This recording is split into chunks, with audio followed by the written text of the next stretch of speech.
Good afternoon. The time now is 12:10.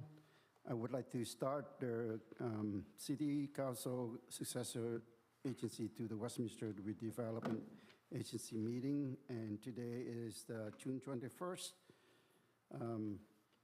Call to order. Roll call, please. Mayor Nguyen, I'm here. Vice Mayor Nguyen, Here. Councilwoman Fan West, I'm here. Councilmember Monzo, I'm here. and Councilmember Ho. I'm here. Mayor, you have a quorum. Thank you. Salute to flag is going to be me, Mayor Nguyen, and an invocation by Councilmember Ho. Please stand. Please place your hand over your heart. Ready? Begin. I pledge allegiance to the flag of the United States of America and to the republic for which it stands, one nation, under God, indivisible, with liberty and justice for all. Please remain standing, bow your heads. Heavenly Father, we ask for your guidance and direction as matters of importance are discussed this afternoon. May the decisions made here be the benefit to all of our citizens of Westminster. Amen. Amen. Thank you. Thank you, Councilmember Ho, for the invocation. Next is the City Attorney closed session report, but we don't have a closed session today. Do we have There's no anything to say? closed session. Thank you. Export communication, do I hear anything or see anything from the council here? Seeing none, hearing none, so moving on to oral communication for matters on the agenda only. So, Madam Clerk, can you go ahead and read the instruction into record? Yes, Mayor. This is the time of the meeting that members of the public may address the City Council regarding items only on the agenda. Unless otherwise extended by a majority vote of the City Council, comments shall be limited to 3 minutes per speaker. Any person wishing to address the City Council in person should complete a green speaker slip that is provided at the entrance to the council chambers and submit the card to the city clerk. When your name is called, please step to the podium at that time and state your name and city of residence for the record. Thank you. Do we have any people sign up for speakers out today? We do, Mayor. We have 3. So can I call the first speaker, please? Our first speaker is Tim Hogan.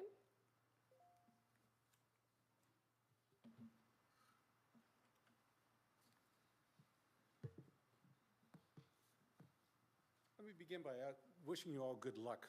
It's going to be very difficult getting this budget situation under control.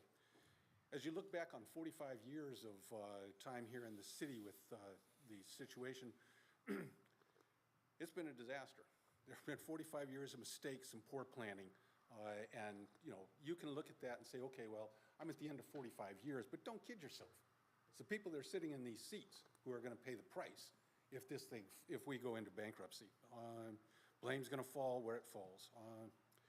It's going to be especially difficult to get this halfway passed because there's a great reluctance among those who supported Measure Y to come back and measure and to support this 0.5%. The few dozen people that I worked with on Y, we worked with the WPOA support. We did banners and posters and signs. We did tens of thousands of flyers in 3 languages. We hand-delivered them. We walked miles to do this. We had 3 saturation mailings. Went to every home in the city, all in 3 languages, every home and business. Certain people among our group here did countless presentations about this, all to push this Measure Y. Will people do the same for half Y? It's questionable. As I said last week, most don't believe that this council is handling the money that you have today very well, let alone to give you more. On top of that, the majority on this council did not support Measure Y. Some strongly, actively worked against it. This is widely known, and now to convince others of your turn of heart, it's going to be difficult. Council must work to prove its worth. Council has done much to distinguish itself over the last few months, but has also made mistakes of perception. We can debate the finer points, but it's perception that drives political beliefs and actions. The Community Foundation should have been implemented before the tech parade was funded by the city. It's bad optics. It may have looked good at the time, but today, now with the possibility of bankruptcy, it's just bad optics. Same with building the mayor's office. I mean, most felt it was idiotic. They're convinced now, on top of as we sit on the cusp of bankruptcy, to have gone through that, it's just is not where we want to be. So you need to act. You need to do something in a very public way to prove you're serious to solve our financial disaster before you start moving into this Measure Y. You can't just give us bread and circuses. That isn't going to work. You need to move forward with specific plans. I think you need to move forward with these electronic signs. You need to seriously consider these proposals for a marijuana store. I don't use it, so I can support the whole idea. But you need to seriously look at that, and don't deny it as you did last summer with arguments straight out of 1937. Reefer madness was a joke long before we got into this situation here now. Spare yourself from becoming a comedy. So good luck. The music's playing, but it's beginning to slow down. Our next speaker is Michael.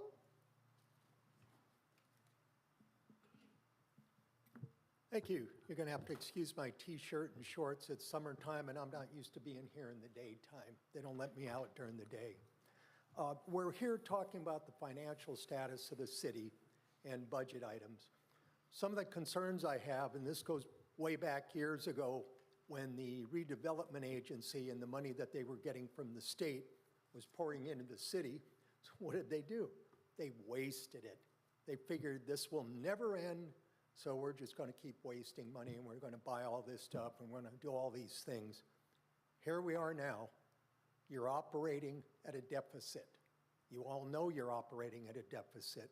If this happens to go through, what I'm concerned with is where is it going to be used? Is it going to be used for the betterment of the city? Or is it going to be used on pet projects? Are we going to see stuff thrown into Little Saigon? Signs, big things over the street? Or is it going to be used for infrastructure for the city, for the entire city and all of the residents in the city? Whether it's street upkeep, whether it has to do with drainage. You know how some of the areas floods when it rains really bad. So that's my biggest concern, is where is it going to be used if this goes through? Because the residents of this city, once they see what happens, they're going to wonder, where's all this money going through that you're bringing in, telling us that you need to operate the city? The city meaning from Bolsa Chica all the way out to the far east end. It's not just the central part of Westminster. It's not just the north or the south end. It's the entire city. So that's one of the things you need to be aware of, is people are going to watch what you're doing with their hard-earned money and the taxes that they pay in. I don't want to see it come to a point where you're going to have a crowd of 200 people out here and they're going to have figuratively torches and pitchforks because they're pissed off about the money that you're wasting on pet projects. Last meeting was a good example. You talked about your budget issue, where you're at right now, and the next agenda item is to hire a lobbyist. You don't have money for a lobbyist. Keep the money in the city. Use the people that represent us in the state and federal government. That's what they're there for. You all have good contacts with them. There's somebody that you can call if you have an issue budget-wise and pick their brain about what's available, whether it's grant money or whether it's a freebie. Anyway, thank you, folks. We'll be seeing what you decide. Our final speaker is Terry Raines.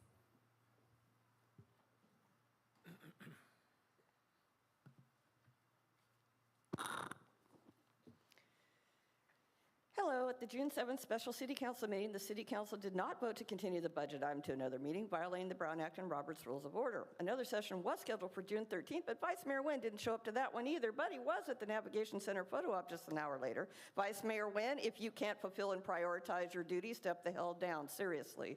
There have been a lack of transparency in this budgeting process. The June 13th staff report included 13 new positions, down from 17, but at the actual meeting, staff had reduced that list down further to just 10 high priority requests, less than 24 hours before the meeting, yet nothing was posted as late communications, nor were those slides presented until now. Staff's Today's staff report states, quote, "At the June 13th meeting, the new position list was reduced further to include only one position for each department," unquote. Councilwoman Ho did suggest reducing the list to just one position per department, but there was no council consensus to do so. The mayor, city attorney, and/or staff should have asked if there was a consensus on Ho's idea. City attorney, what constitutes a consensus anyway? Simple majority, unanimous, one or two members? Regardless, staff took Ho's idea as official council direction, even though no other council members voiced support for it. Ho was the only one who came up with a viable compromise. Wes suggested just one position be approved. The mayor just wanted another study session because his sidekick,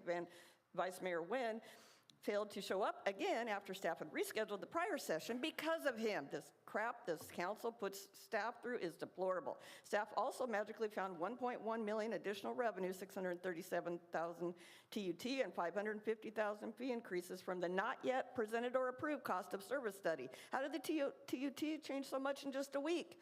Why wasn't the fee study presented to council and incorporated in the budget sooner? Now we only need $6.3 million in reserves for the supplemental budget when we originally needed $6.8 million in reserves to meet the status quo budget. But even with these miracle finds, the general fund is still projected to be completely out of money in fiscal year 27-28 under your watch, the same time frame as the original status quo budget, but now with 6 new positions and 3 reclasses.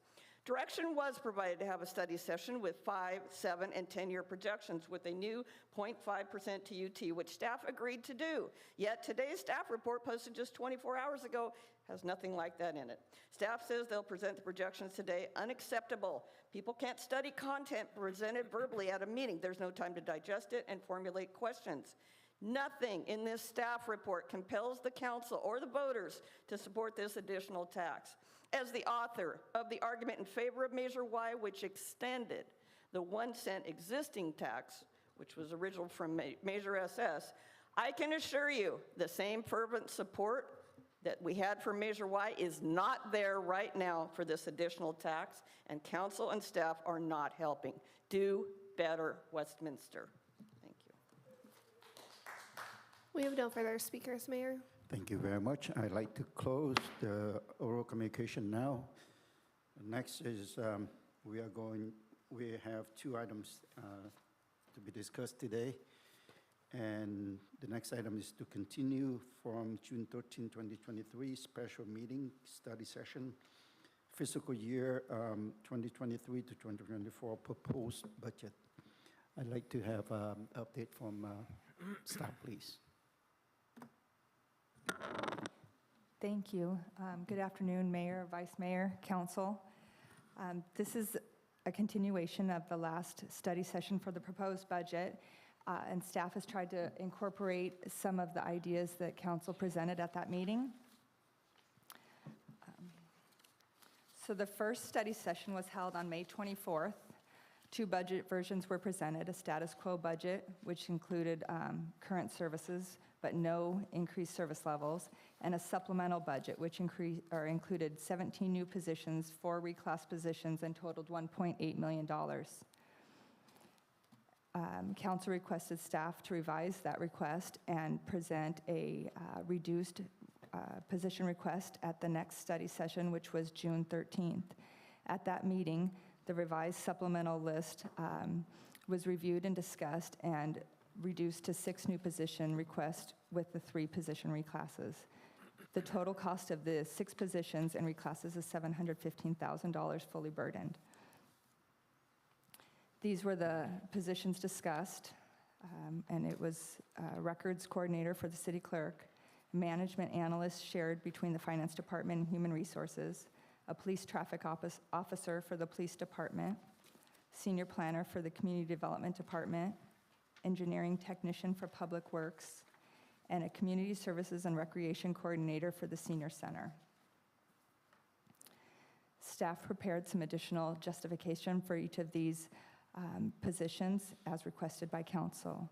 In the city clerk's department, the records coordinator would eliminate the cost per hour of the city clerk, assistant city clerk, and the administrative assistant on records requests. In human resources and finance, a management analyst position would eliminate the cost per hour of the finance director, assistant finance director, and HR director in preparing staff reports, researching projects, and preparing analysis of complex projects. It also provides an opportunity for succession planning and finance for grant reporting and budget preparations. The Police Department Traffic Officer position, over the last 6 months, the Police Department responded to 8 total fatality traffic accidents. Past 10-year average, the Police Department handles approximately 7 to 8 fatalities per year. Over the past 6 months, police has responded to 47 DUI-related collisions, 2 resulting in fatalities. The Traffic Bureau is unable to enforce commercial traffic laws. Commercial violations cause structural damage to our streets and highways, causing an increase in infrastructure costs to the city. And this position will help enforce traffic laws in and around our schools during drop-off and pickup times in order to keep students and parents safe. The engineering technician position in Public Works will provide services at the City Hall engineering counter, respond to public inquiries, issue encroachment and transportation permits, coordinating public right-of-way inspections, researching and responding to PRAs, and supporting engineering staff on capital projects. Engineering issues approximately 80 encroachment permits and 35 transportation permits every month. This position eliminates the cost per hour of associate engineer, management analyst, and senior engineering technician. Community Services Coordinator for the Senior Center supports additional demands and services and resource needs from seniors since reopening post-COVID. Average daily in-person lunch meals is 150% higher than in fiscal year 2018-19. Building and sustaining a reliable volunteer base continues to be a challenge. The front desk operation must be staffed with an employee due to implementing a member check-in component. Since September 2022, we have processed 1,616 free memberships. Increase oversight and supervision in the center, because currently there's only one full-time employee in the senior center. In community development, the senior planner position would focus on advanced planning. Currently, we only have 1 senior planner. It alleviates planners from projects that impact their workload and which increases processing time. And just for comparison, a cost of a contract senior planner would be $290,000 for a full-time contract position. This is a budget projection for the next 5 years using these revised numbers, just for comparison. And revenue was increased by approximately $600,000 that was discussed at the last meeting for the fee study that will be coming at the next council meeting. And in revising projections pertaining to the next item, the half-cent sales tax or transaction use tax, I asked our consultant for updated projections, which increased the current or the 23-24 revenue projection for transaction use tax by $600,000. In this scenario, we gain an extra year. We're below our targeted reserves in 26-27, and we're completely out of money in fiscal year 27-28. This is just a slide showing some of the revenue sources that are available to the general fund. Taxes require a vote, and we receive tax revenue from sales tax, transaction use tax, property transfer tax, business license tax, property tax, transient occupancy tax, and utility users tax.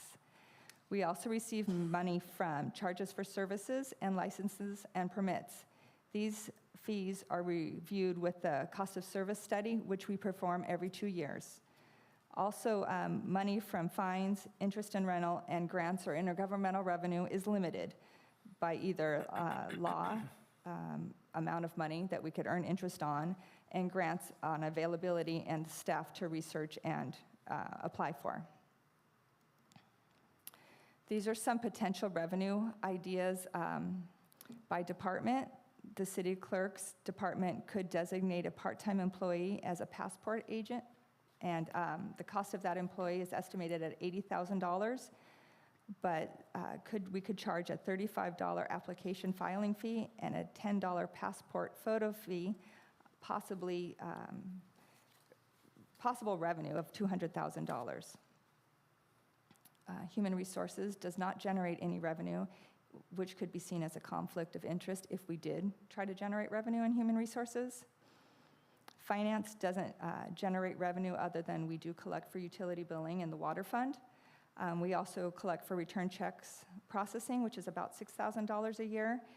And we have the potential to collect for credit card processing, which could bring in about $62,000, but we'd have to reprogram our systems to be able to do that, and currently we don't have the staff to look into it, but it is an option. In the police department, we could review the feasibility of range fees increases to outside agencies. We could potentially lose customers or other law enforcement agencies due to higher fees. If the traffic officer position is approved, we could examine the possibility of conducting commercial enforcement. The costs associated with this are the traffic officer position at $152,000 and specialized equipment. We could review the ambulance transport fee and perform a first responder fee analysis, evaluate the jail pay-to-stay program, provide police services to other agencies, including policing, dispatch, parking enforcement, animal control, specialized units, and jail services. And we could look into establishing a city-owned animal shelter. And staff is available to answer further questions on all of these items. Public Works and Community Development are typically charged for their services, and those services are reviewed as part of the cost of service study. Community Services, we could review the special event permit application fee to full cost recovery, possibly generating $90,000. In 1819, the proposal for small events was $880 per event, and large events costing $8,295. So that would need further review. Other additional revenue opportunities would need additional staff time to implement. Some options for cuts to balance the budget. Most, if not all of these, include staff cuts, but human resources and finance would be staff cuts. With cuts to staff, we would have slower response and longer wait times at the counter. We'd have loss of control with no review and inability to segregate duties as required by our audit, and increased liability. City clerk had the option of no longer printing and distributing agenda packets for city council and staff. This would save the cost per page and cost per hour for the city clerk staff to compile binders. Over the last 6 months, that's about 6,500 pages printed. It also costs CPU to hand deliver 15 agenda packets, or have it hand delivered 15 agenda packets, and savings could be the cost per hour of the CPU employees and mileage. The police department cuts would be to specialized services, including addressing homelessness, emergency response, traffic enforcement, increased response time for investigations and reports, elimination of jail services, and elimination of community outreach programs. Public Works possible cuts could be reducing watering and mowing of parks, reducing or eliminating pothole filling, concrete repairs, drainage devices, and sidewalk cleaning, reduce cleaning of buildings, no setup for facility rentals or events, reducing frequency of tree trimming, impacting claims for fallen trees, and eliminating weed abatement in public right-of-way. Community development cuts could include reduced available counter hours, phone time, and email services, delays in processing development application, significant extended wait times for scheduling of inspections, delays in building plan check turnaround times, no special projects or programs could be undertaken, no support for real estate, business license, outdoor dining programs, and other operations, and CPU could be eliminated. Community services cuts, and first of all, I'd like to apologize, this slide is not in the handout that was presented earlier, but will be provided after. But community services cuts could include eliminating the Project SHOE program, reducing and eliminating community promotions program, including special events and activities, reducing the number of crossing guard sites, and eliminating and reducing non-essential activities in the senior center. So basically, having a nutrition-based offering only. In conclusion, staff is looking for direction on the proposed status quo budget and supplemental budget options. With any additional direction incorporated, the final budget document will be brought back to the City Council for approval at the June 28th meeting. Council may also opt to adopt a resolution for a continuing budget until all options have been considered and exhausted prior to adopting a final budget for the fiscal year. And like I said, staff is available to answer questions on any of the options provided. Thank you very much. Are you done with the presentation? I am. Well, we would like to thank you for your time, for your effort to get us updated presentation. And I think that you detail a lot of things there, but can we go back to slide number 10? I think there was an error on that, if I'm not mistaken. Okay, for 2026-27, projected at $7.3 million deficit, but then 27-28, only 1.3. So. Yeah, the 7.3 is not a negative number, so it shouldn't be in red, but yes, we do gain an extra year with the reduced increase in revenue and the reduced expenses. So 7.3 is not Is a deficit. positive. We Okay, would still it's a have positive. 7.3 in reserves, yes. Okay, that's better. Also, that I see that you staff have done tremendous effort, put a tremendous effort into reducing the supplemental position requested by the City Council. I would like to ask, I know that you have gone through these positions that, you know, the need that we have to have them, and we also have, you also gone through the cuts, the possible cut, and we can see the result of that if we decide to cut the effort that we have right now. It will slow down everything, and I can see its tremendous effect to the city service to our community. So at this point here, I will have more questions for you, but I would like to open for council to have questions. I would like to go ahead and start with Councilmember West, District 1. Can you go, actually, you know what, let me ask this quick. You know, unfortunately, the budget is very crucial for the study and for the council to decide on, to look through thoroughly. I just feel like, to be honest with you, I actually agree with Terry Rain. You know, this budget needs to be posted sooner so the public can look at it and review and get a grasp of what is to digest. But then also for the council as well, I think, city manager, I think it's important for us to have it even before 24 hours notice, because if we were to, any of us say we understand the budget fully, we're lying to ourselves and we're lying to the public. No one can understand the budget fully, even though I don't care how long you've been on the council. But for us, you know, I think we need more time to look at the numbers, to read through everything. So with that said, I want to ask the question to just get clarification. I think I should ask Aaron. I think this is for you. You know, when the proposed, the first version was status quo budget, with that, I know you mentioned that there's a different department that got a raise in a way up to par to the state level. Can you repeat what department that was again?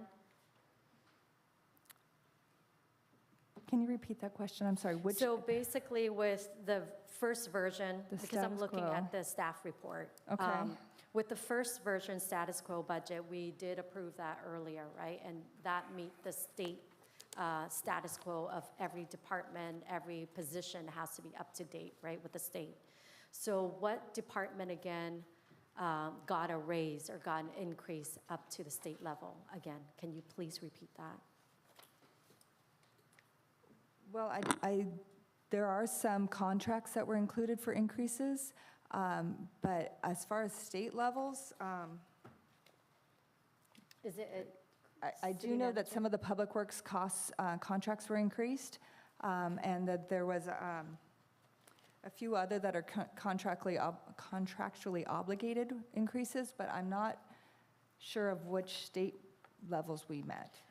what department was that? You say public Some work? public works costs, like costs of supplies. Okay. Concrete is increased, and Jake could speak to that better, the ones that were included, but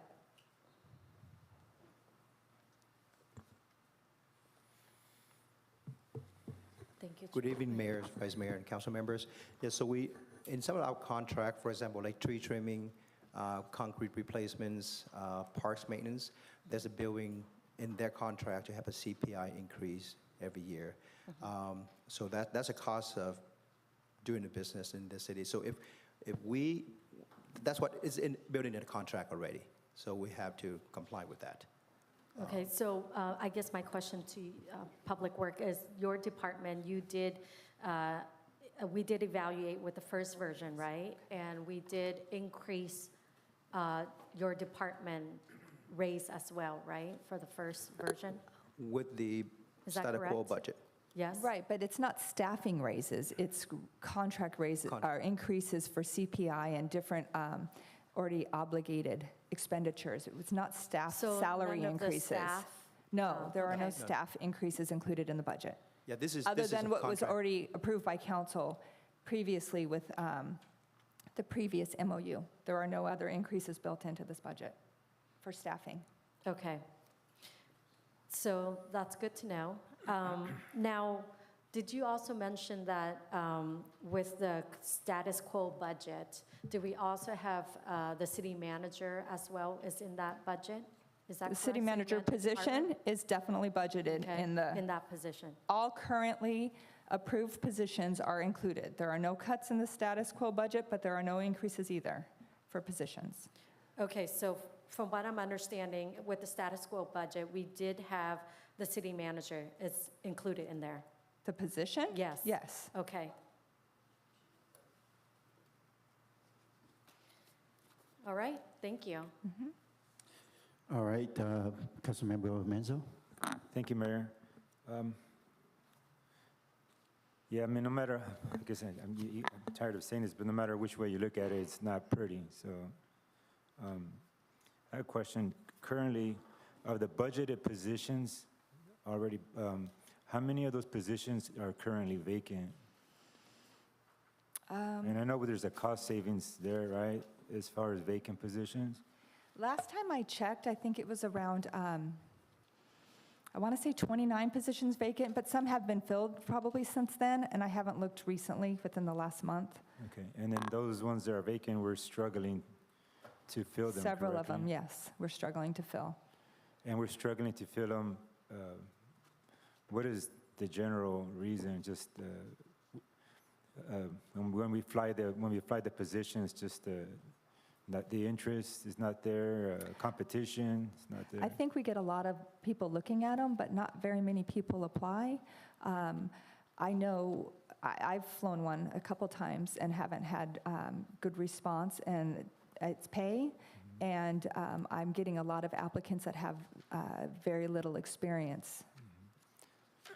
And then what do we kind of foresee with the new positions on the supplemental budget as far as being able to fill those? I know we discussed how critical those new positions are.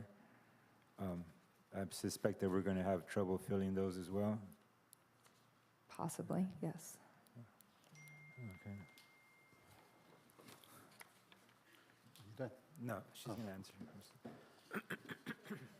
Turn it on. Good afternoon. So we have a full-time recruiter now that helps with recruitment. So we've been a lot more active in recruiting. We've had issues with getting the community development director, economic development manager, County and manager. accounting manager. So we have several positions that it's very challenging. When you ask, what are we seeing? We don't actually reach out to the candidates who aren't applying. So it's really hard to isolate that information.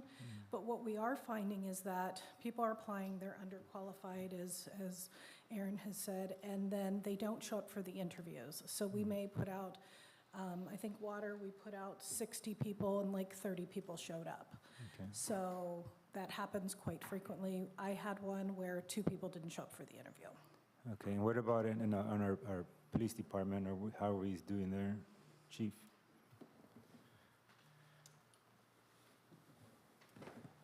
Good afternoon, Mayor, Vice Mayor, Council. To answer that question, we do struggle in the police department to fill our positions, as Council is aware of. We actually also struggle even to fill our recruit positions. If you recall, last year, Council approved making, because we were struggling so bad with filling those positions, is Council approved making our recruits actually full-time employees versus hourly, because our recruitment team was having problems retaining and attracting people in the academy, recruits in the academy, because other departments were outpaying us at such a high rate that they would compare and go, hey, we're not going to go with you because I can make much more money over here plus benefits. We were just giving them an hourly rate which was comparable with In-N-Out Burger employees. No offense to In-N-Out Burger employees. As far as police officer positions, attracting laterals and that kind of thing, we do struggle to attract talented police officers, the type we want working in our city and amongst our community, because other departments do pay well or have more attractive benefit packages. I will say I did get involved in some of the city positions as well. Specifically, I believe the title was with Economic Development Director. Tried to recruit, only from being in the business many years and knowing people that potentially would want that position. And the candidates I personally contacted and who I know who might have been interested all cited to me directly, firsthand information, that they wouldn't take a pay cut to come here and do the work that's required to do the heavy lifting that we need to do here in Westminster. Okay, so I guess I'm getting to this is because I know we're budgeting for these positions as we currently have a current budget for those positions and we have all those vacancies. If we're still going to continue to struggle, I suspect, because we can't offer more, so we're going to continue to struggle to fill those positions. So even though we're budgeting for this amount of money, there is still going to end up being some sort of cost savings there because those positions are unfilled. So the numbers can look different, when it comes to, say, for next budget, for next year. So that expenditure may not be at that rate that we projected, correct? That's correct. We budget the position for the full year, and that helps with future planning, so we know the true cost of a fully funded or fully staffed department or city. But even if they were all approved, and even if we could fill them, which we may have trouble, it takes a few months to get people in. So there is going to be savings for all of those positions just from the time it takes to recruit. And if we have to do a couple recruitments, then that extends that time. Okay. And then I know we've spoken about, we have this discussion as far as the billboard, possibility of billboards, and also currently, I understand that the mall is going to be, at some day in the future, come in with plans for a development. Is there a city manager or kind of a projected timeline when some revenue of that would be coming in? I mean, I know that's years, but I just want to make sure we understand. That's going to be, how many years from now? Absolutely. So with billboards, let's say hypothetically it gets approved this year. Unfortunately, we are on Caltrans timeline with the 405 project. So even at a conservative, or I would say 2 to 3 years out before you would see revenue, earliest potentially 2 years based on chatter that's out there. In terms of Westminster Mall, obviously, getting through the permitting process and the application process for development of this size, considering there are 4 owners to it, may take some time, but maybe for one of the developments, you would see groundbreaking in about 18 to 24 months or so, and that's on an aggressive side as well. So you obviously wouldn't see revenues until after the project's built and, businesses come in and you start collecting the revenue. Yeah, so that, And let me add too, that even once it's built, there's a delay in getting the property tax. So there's probably a year, I would guess, on that, on top of that. so you're looking at, 5 years from now, something like that. I mean, construction nowadays is not going to take, it is not built overnight, so it's going to take a while. So, I mean, all these are good things to come, but all those are going to take some time. And as far as all the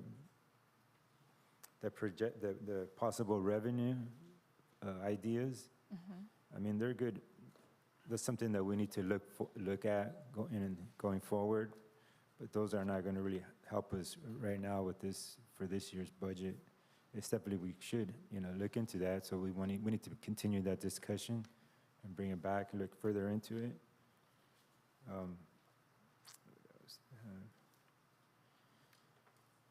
Yeah, I mean, it's just, currently, I know you mentioned all the revenue costs, the list you were going through, that also doesn't look very appealing, considering that our residents are already suffering as far as quality of life issues, public safety.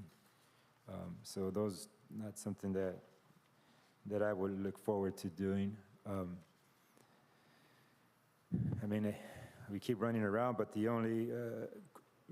me, the only quick fix for that within the next, completely out of money, 27, 28 was, before the ballot measure went on, there was that survey done and how it rated with the residents as far as approving the ballot measure. As far as the 1% or 1.5, from what I understood was the 1.5 had a higher approval rating.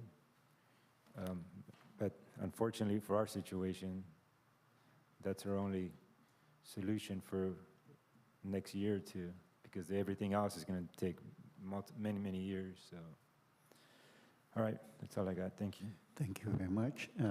Councilmember Ho, District 3. Thank you. I just want to first say that we stop threatening to take away our crossing guard and Project Shoe. Those are things that we really, really should not cut, so, and it really, I know that we operate on grant, and we have grant, and so please don't talk about, taking away those two things away. And so I want to talk about, I'm going to go from the beginning. Okay, CSR, community service position, it's not in this, huh? Why is it not in here? Oh, no, it's here, Yeah, thank you. All right, so average daily in-person lunch meals is 150% higher. And I know since COVID, right? Could we use some of ARPA funds to offset for this budget season? We did use some grant funding for some of the meals, and Vanessa can add to that during COVID. And I did want to mention that Project Shoe is 100% general fund funded, and crossing guards do have shared revenue, but also funded through the general fund. But yes, as far as the meals, we did have grant funding, but I think most of that has gone back to regular funding. So really, the cost of the meals is supported by donations and Meals on Wheels. It's getting them prepped and out to the seniors. So that's taking an exorbitant amount of time. We have to check them in every day. Our volunteer base is much lower than it was pre-COVID. So the demand is higher, and we are struggling with supporting those activities. So we don't have any funding for the... Not for the staff to execute the program. For the meals themselves, Those are covered. It's But why aren't you adding the cost into the meal, the Meals cost on of the Wheels. meals? Well, we could, and make them very expensive to the seniors, and they're donation-based.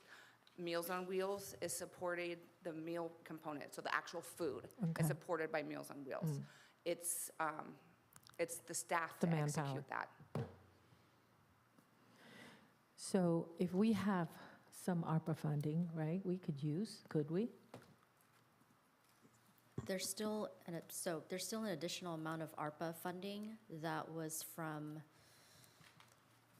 left over from a previous, you have the It amount. was, We it can was look into the that. housing or. Yes, that's the one. I do think there are some limits on staffing for uses of the ARPA funds now. I don't think we can use it, I think this is the last year that we can actually offset staffing costs for regular services. So services that were reduced by COVID. I mean, certainly new programs and staffing associated with that, but I know that there are some new regulations on covering staff costs. Well, I know these folks sign on for lunch meals. There's probably a really high jump. You said 150% higher. That's from the time of COVID. So if they sign up during COVID time, then it's COVID related, and it could. And then I think ARPA funds ends what, the end of this year, or 2024. You have to use up by. But if we can look into that, that would be great. Okay. Yeah, so that's one. And then the other is that I know that we have one person who is retiring or already retired. I'm sorry, what was her name? Pam? Pam. Our coordinator, yes. Pamela Gremlin. Yes. So when you're asking for a senior center coordinator, are you talking about replacing her position? No, this or is a new position. Another position? Yeah, this is a new position. The senior center previous to the layoffs Yeah. were supported by 2 full-time employees. So this will get us back to levels that we saw before the layoffs, in addition to the additional demands. So that person that retired Yeah. does not support the senior center. That's other functions, and that person has already been hired for replacement. Well, yeah, I understand. We're also not getting the money before the layoff back. So we can't really compare, and we have to look at today's budget and where the money is coming from. And if there's still a need, that's all we just want to focus on the need for this position. Right. And definitely there's a need, right? Okay, so then you could look into the ARPA funds to see if we can use that. Okay. And thank you. And then now I want to go on to the city clerk position. Are we doing passports now, or is that being proposed for us to do, which is a great, really are- good thinking? No, outside the box. Councilwoman, we are currently not doing passport services. That is an opportunity that we could look into. Currently, the city of Huntington Beach is doing passport services through their city clerk's department. And in my past agencies, I've had passports under a city clerk department to offset revenue for the city. That's really a great idea. I thank you for that idea. That's great. Okay, and could you tell me delivering package to our council members and time plus mileage, how much, what is the total cost? So I would Roughly. actually need to defer that over to the CPU department since they are the ones that deliver those items. So they're actually not represented in the room right now, but for CPU, they are on a part-time basis. So whatever the amount of hours that they take to do the delivery, those are the hours that are, that's being taken away from them doing actual CPU work. Well, you know, if we want, I mean, I'm going to speak for myself, that I would prefer my council notebook being here in our mailbox, and I could pick up pretty much any time. So usually you deliver Thursday night or Friday, and, you know, and sometimes where we go about our day on Friday, I'm speaking for myself, and then, you know, we go off on, you know, for the weekend.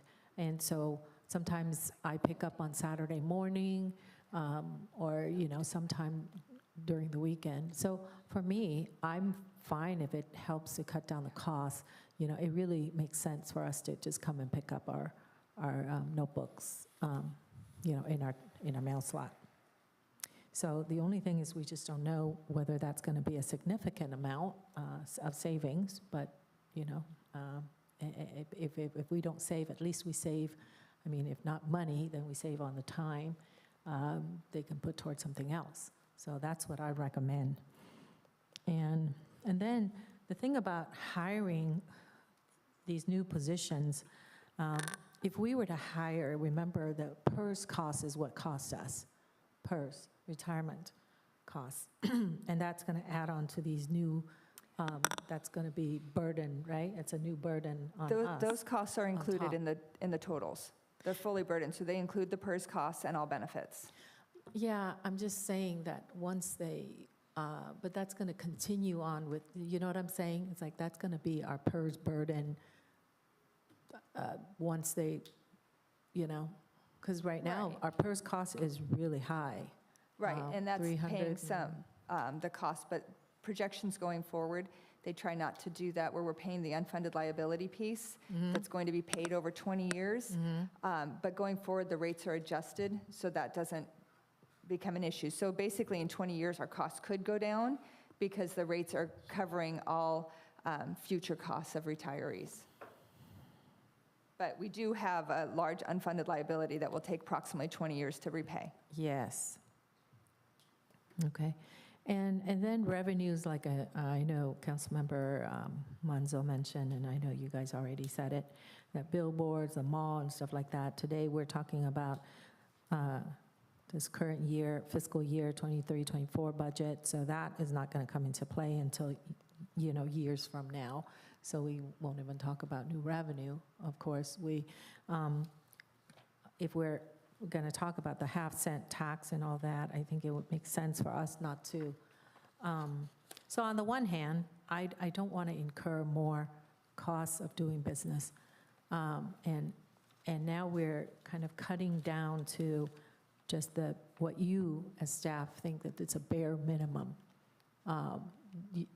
bare bone, like what you need to operate and to provide maybe not excellent service, but okay service, right? Yes. So we kind of have to weigh that. We have to weigh both. Like, okay, so we're going to incur some costs, but we want to make sure it's just a minimum amount of, you know, just the minimal. So this is the third round, right? And we're cutting down to just, dwindling down to just the bare bone, correct? Correct. Okay. Just one thought that came to mind as somebody was talking to police chief regarding what candidates are thinking, that they don't want to come here because of our financial instability, stuff like that. You mentioned earlier, Chief. Yes, council member. So in questioning, in fact, I have my commander of our hiring unit, but we have learned that instability is very important to police officers. It's one of the reasons they go into that profession, and not just police officers, people that go into government work. It's stability. And, you know, I've only been on under 2 years, but I know this council more so than any other council in my 35-year career talks about the possibility of going bankrupt, more so, and the financial instability than any council that I've worked for in the past. That worries people that want to go into government. So you are correct. So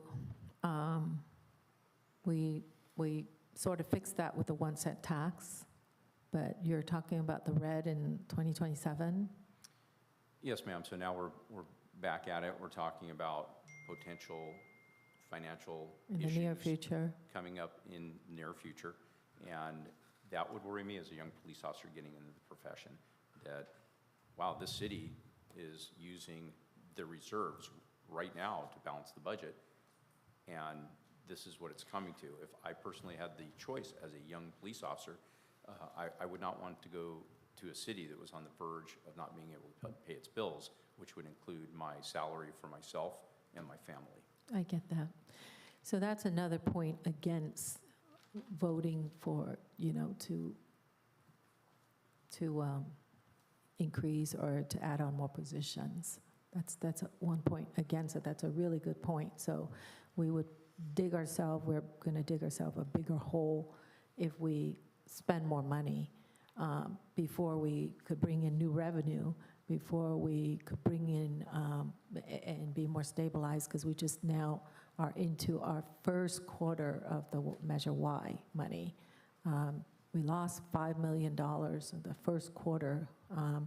So that's, you know what I'm saying? Like, we have to weigh all these things.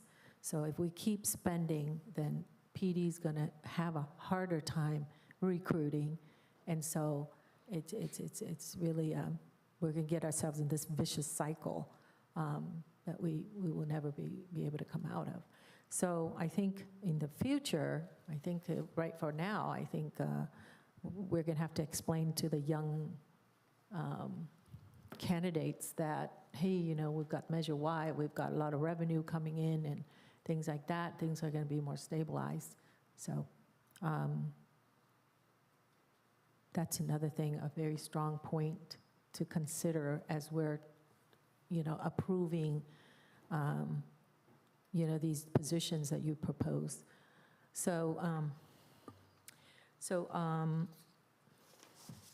I want to ask our city manager. Well, I know you're on payroll. Councilmember Ho, can I I just ask want to make sure. you- So could you, I'm sorry, but I just yeah. need to have my time.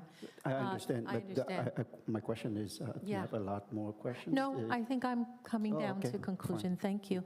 I just want to ask you, do you think these positions are absolute need to make things work? I know I don't have, I do have some ideas on some of these positions, but not all.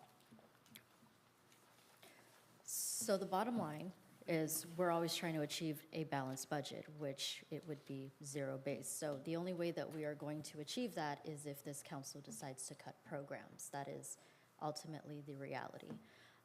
At the same time, too, and we spoke about this over a few meetings, or a few years rather, but in order to achieve some of the services at the service levels that this council is looking to to accomplish, you are going to have to invest in some of these positions in order to do that. So one of the biggest complaints that I have is obviously the amount of time it takes to process, applications for development, correct?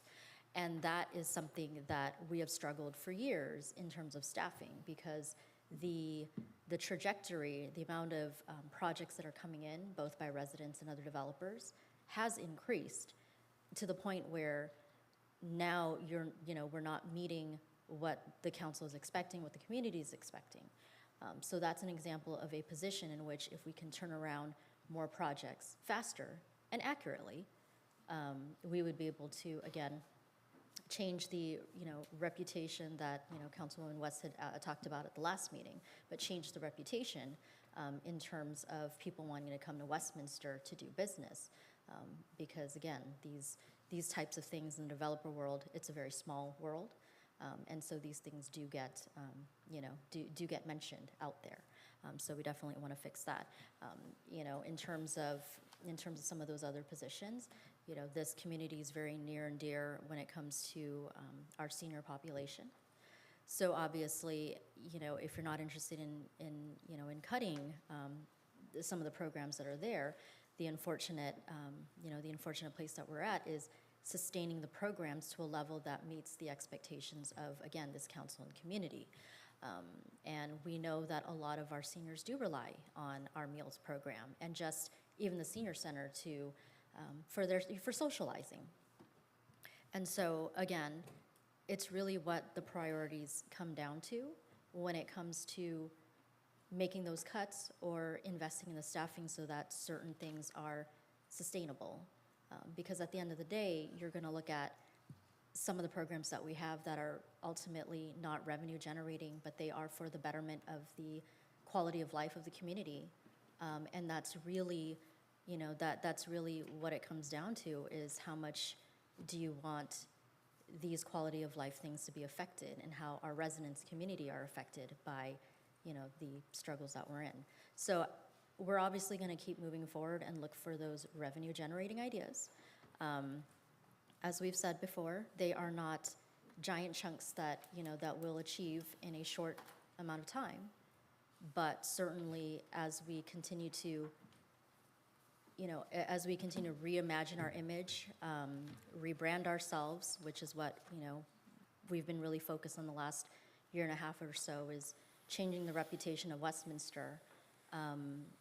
It's unfortunate we have that we've been doing, but also trying to, again, attract people into coming to Westminster to do business here, to live here, to have pride in their city, and all of that comes into play in terms of economic development.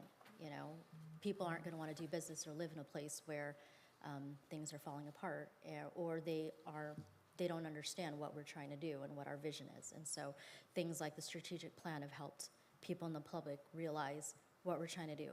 Westminster Mall specific plan has helped developers see that we are becoming more business friendly, developer friendly. And it's just a matter of catching up with the times.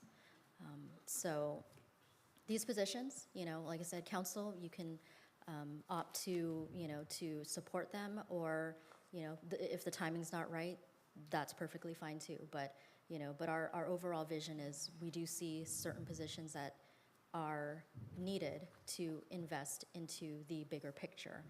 We do know that it comes with a deficit, but if it's the goal of the council to adopt a balanced budget, we can certainly look at cuts, but ultimately at the end of the day, that becomes cuts to programs and cuts to staff, which in turn cuts to staff is cuts to programs. Thank you. Well, so we are looking at the 6 positions here, correct? We whittled them down, just based on the last conversation. So But these again, 6? To those 6. Okay. So if I were to ask you, if I asked you to cut one position from here, what would it be?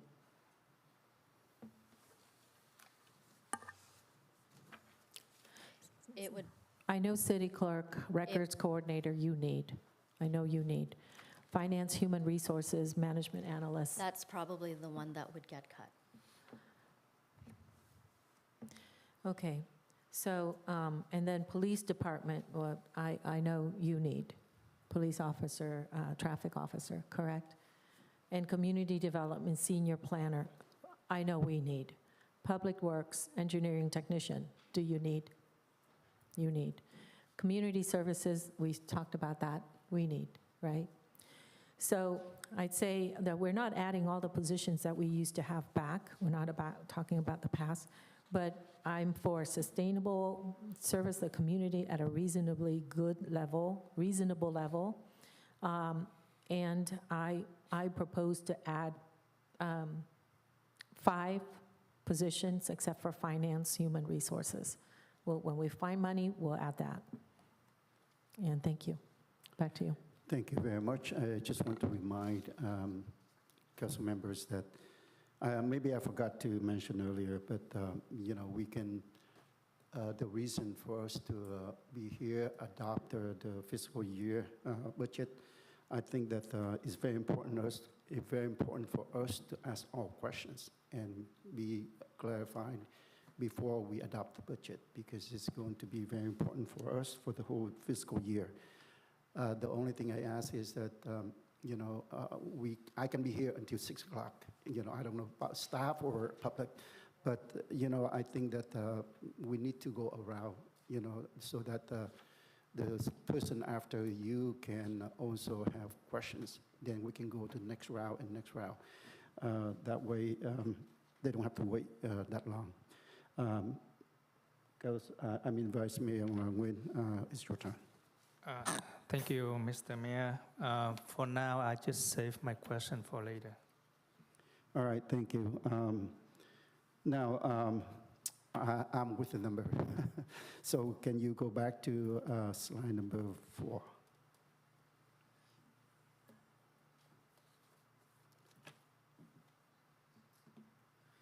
Okay, I see it's very consistent that you have throughout slide number 4 and slide number 10, that adding these supplemental positions will add like $400,000 compared to status quo. I mean, 700,000. What I have here is status quo that 7.4 for projected for 2026 and 2027, and 2027 and 28 is 0.9. And if you go to slide number 10, where this is a proposed budget for 23-24, and I see that is 1.3. The 1.3 is Right, the 1.3. ending reserve balance in 27-28. So basically, the general fund would be out of money. And obviously, you can't spend money we don't have, so we wouldn't be able to do that 1.3.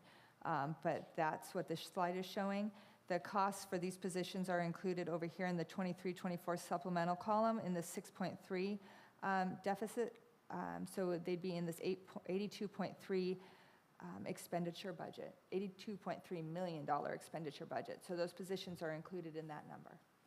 So it's about 700. It's 715,000, I believe, is what that slide said. But yes, and that's for the first year.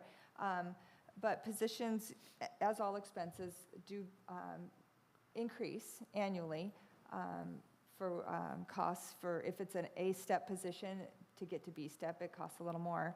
And as we discussed earlier, PERS costs go up, cost of supplies go up. So in those projections, we do have increases built in, about between 1% and 3%, depending on the program each year.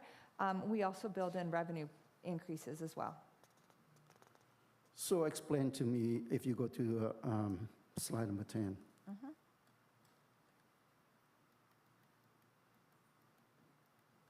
I don't understand here that the slide that I have here for status quo for 2026, 27 is 7.4, which is We about. did add some revenue Okay. in this particular And what- version. and When I what- was and what are revising, they? yeah, it went up $1 million, $1.2 million Okay. in revenue. So that, and 600,000 of that is potential. I mean, it's all potential because it's a projection, but it depends on the cost of service study being approved at the next council meeting. So if that doesn't get approved or at that level, then those numbers might not be I realized. still don't understand because I have 0.9 negative and this is 1.3, which is $400,000 different. Aaron, I think he's looking at a previous presentation Yeah. before the revenue increases of this Okay. presentation. Which one of them is correct? The status quo is 0.9 negative in 2027, 2028, and something. And the presentation that you have proposed budget for 2023, 24 is 1.3. I figure it's only 400,000 different. If it's not correct, then we have to fix it.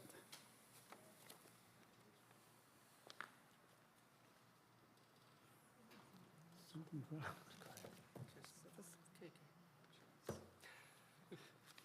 The screen is blinking.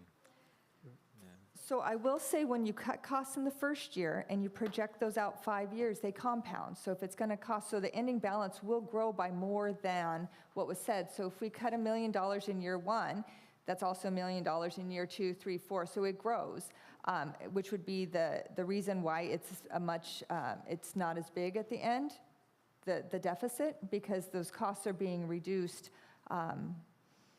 by the million, and the same can be said for the revenue. If we're increasing it $1.2 million in the first year, spreading that over 5 years would be $5 million of increases for that end balance, because you're looking at the ending balance of the whole fund. So that's why it's going from originally, and I'm going back to the June 7th meeting. Which one are you looking at? I'm looking at the staff report that gave to me before the meeting, yesterday, the package that delivered to me.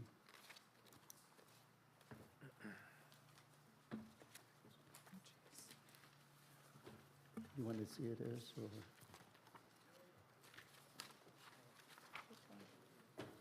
You want to see this? Oh, yes.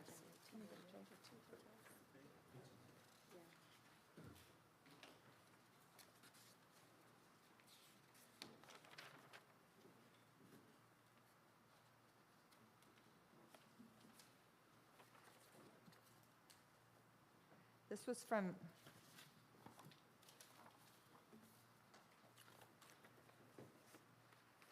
I'm sorry, there's a lot of moving parts in all of these projections, so let me find this one.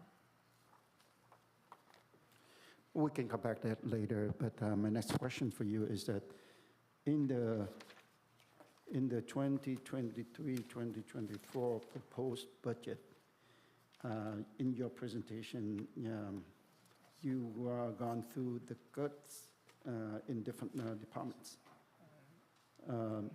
Were those cuts considered in the budget yet, or this is just a potential if we don't?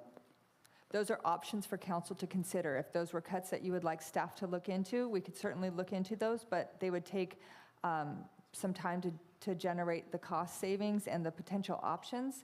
Like some of the reduced services, say in Public Works, we couldn't completely stop the service, but if we went from watering, I don't know how often we water, once a week to every other week or something like that, we would be able to go back and look at the costs that we could potentially save. These are just options that are provided for direction. So the budget that you presented for the council to be considered today does not include those recommendations or any? It does not, no. Okay, all right. It doesn't include service cuts. Okay. Oh, this is an attachment from the previous, okay, that's why I'm not finding it. This was the status quo, so if we took, Aaron, just one quick question, just for Yes. clarification on this, that there's a recommendation on how much to keep in reserve, and I think maybe that's, 17%, about $14 million. so I think that's important as part of this. That's part of the, If we get below that, then we're kind of operating. correct. That's part of our fund balance policy. We target that. It's based on recommended practices to have 17%, which is approximately $14 million. And the difference between this is this particular slide shows the positions in here. The one that you're looking at is the status quo minus those 7 positions, and because this is older, it's minus the $1 million in revenue. This would need to be updated to include the new revenue options to be accurate, to reflect what's presented in the presentation now. So we'd need to remove the positions, increase the revenue to get a new status quo projection. Yeah, it's just a question because I got the package and I reviewed the package and compared to what I see today, it's different. Yeah, there have Now- been changes since we started this process back in, a few weeks ago, a month ago. Could I just ask a quick question on that?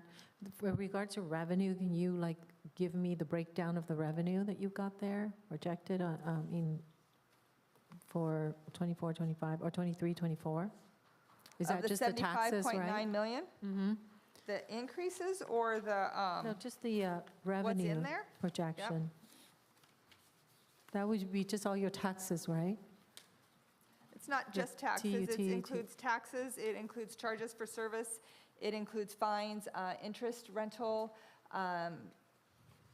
intergovernmental, so. any rental income from some of our properties. Okay, Property tax, got it, okay. yeah. Thank you. Okay, so for the revenue that we projected to bring in, will take probably, if I remember correctly, you mentioned about 2 or 3 years down the line? Okay, and if we continue to operate the way that we do with your presentation here, by 2027, 2028, we are going to go into negative. We will use up all the reserves and we'll go into the negative. So if we went back to the status quo budget like you were requesting earlier, this would change slightly. So we'd probably not be at a deficit in 27, 28, but we'd be very close. Yeah. This is with those 6 positions in these totals. Your projection is 1.3 Deficit, million yes. deficit. But then by that time, 2027, 2028, probably 3 or 4 more years, hopefully that we can also have some revenue coming in. Yes, I those are don't know, additional options that we could not build in at this time because we don't know exactly when Right. they'll start. But But yes, it's potential, right? yes, potential. possibly the billboards, the Westminster Mall, all of those options. I said potential is because you also have here that you brought up a lot of potential revenue. But Those would take time, and a lot of those options include increase in costs. So the council would have to approve the process, increase the staff required in order to realize that revenue. Okay. Now come back to the 5 positions that you, I know that you've been working hard, and I appreciate for the effort that you put in and reduce the number of positions. Do you think that all these positions efficient for us to continue with better in doing business right now? I'm sure that, with addition, it will be better, but is it sufficient for us to handle? So I rely on the departments for those, their requests, because they know their departments better than I would know their services. But I do believe we've reduced it quite a bit, yes. Yet, I don't want to open a can of worms, but then I know that, we have feedback from the communities that, our service provide, we lack of providing insufficient services to the community. So that's one of the things that we need to do. We need to have enough staff to provide that. At the same time, I believe that in here you also mentioned if we have enough staff, we can also do additional tasks in order to bring in additional revenue. Am I correct on that? So I believe of that list, the only one that could potentially, in that list, bring in the additional revenue was the traffic officer, based on some options that the chief offered up to review. Some of the other ones, like the planner is an interesting one, the senior planner. If we were to provide that service with a contract, it would cost twice as much as it would to provide it with a full-time. So we could increase service levels, increase services to the community at a lower price, because we can hire a position and perform the service less expensive than it would be to hire a consultant. So that one would bring in, I guess, additional revenue in the fact that we could process it sooner. Some of the other ones, I'm not sure that the community service senior center would bring in additional revenues, but certainly provide a service to the community in a highly sought-after Yeah, this is the department. third time that you look into this so that you can trim off so you can come with a critical position. You just mentioned about senior planner. That's very important to me because we need to bring business to the city of Westminster, and that one of the department that we need to concentrate on. Right. Rather than pushing them away or pushing them to do business at different city, we need to bring them to this city. So I think that I agree with you that these are the most important or critical position that we need to have. We need to bring this city to the next level by providing adequate services, adequate services to the community, so that we can move on. That's all I have right now. I want to go back to Councilmember West. Thank you, Mr. Mayor. So is Vanessa here? Oh. Okay. So I guess she can't help answer a question for me, but let's see here. Okay, so I guess I'll go to another question first. So just looking at it, I understand that she's not here yet? Okay, when she comes here, I'll ask. So with the estimation billboard city manager, it's about 1.5, right? When it does approve per year, about? An estimate? Approximately. Okay, thank you. And then with 2 hotels, would we say generate about maybe $2 million if we get 2 in the city? Without knowing what kind of hotel they're proposing and what the TOT looks like, how many rooms, I don't have an estimate of that. but we can certainly find out from finance and, We currently receive $900,000 in transient occupancy tax from our current hotels. I'm assuming something new would bring in additional or more than what we currently have in the city, but that's what we get right now, about 960. Yeah, a lot From does- all of them total. A lot does depend on what kind of hotel. Yeah. I mean, like, for instance, I want to say it was Garden Grove that brought in the Great Wolf Lodge. That generated a ton of interest and the price and such, and that generated quite a bit. But if your standard hotel would be much, much less. So it could vary quite a bit depending on what kind of hotel and where it's located and how much you're charging, that sort of thing. Right, so estimate maybe give and take 1 million to 2 million, estimate. Well, that would be twice as much that would be twice as much as or 3 times as much as we're currently collecting from all of our hotels. Okay. So, it would have to be a pretty big hotel with,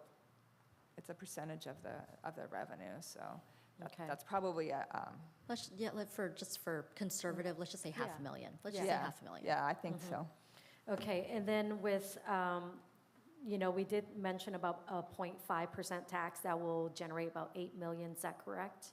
That's correct. Okay, so, and then, how much is Westminster Mall will be generating, you think, estimate about? That'll be 3 years down the road, but go, estimate. I honestly don't know. Christine, do you know? Off the top of my head, I don't at the moment. Oh, That's a big question because it really does depend on what gets built there. Right. yeah, we know without divulging what Target currently does, right? But we'll assume that with the mall presence, Target being there, it'll be more than what they currently make. But that's one of those information pieces where we couldn't give, how much they're actually generating. But Right. they're one of our top producers. Right, and then in it terms- depends on what stores or what they come and what services are offered and what we ultimately get built there. It would all depend on that.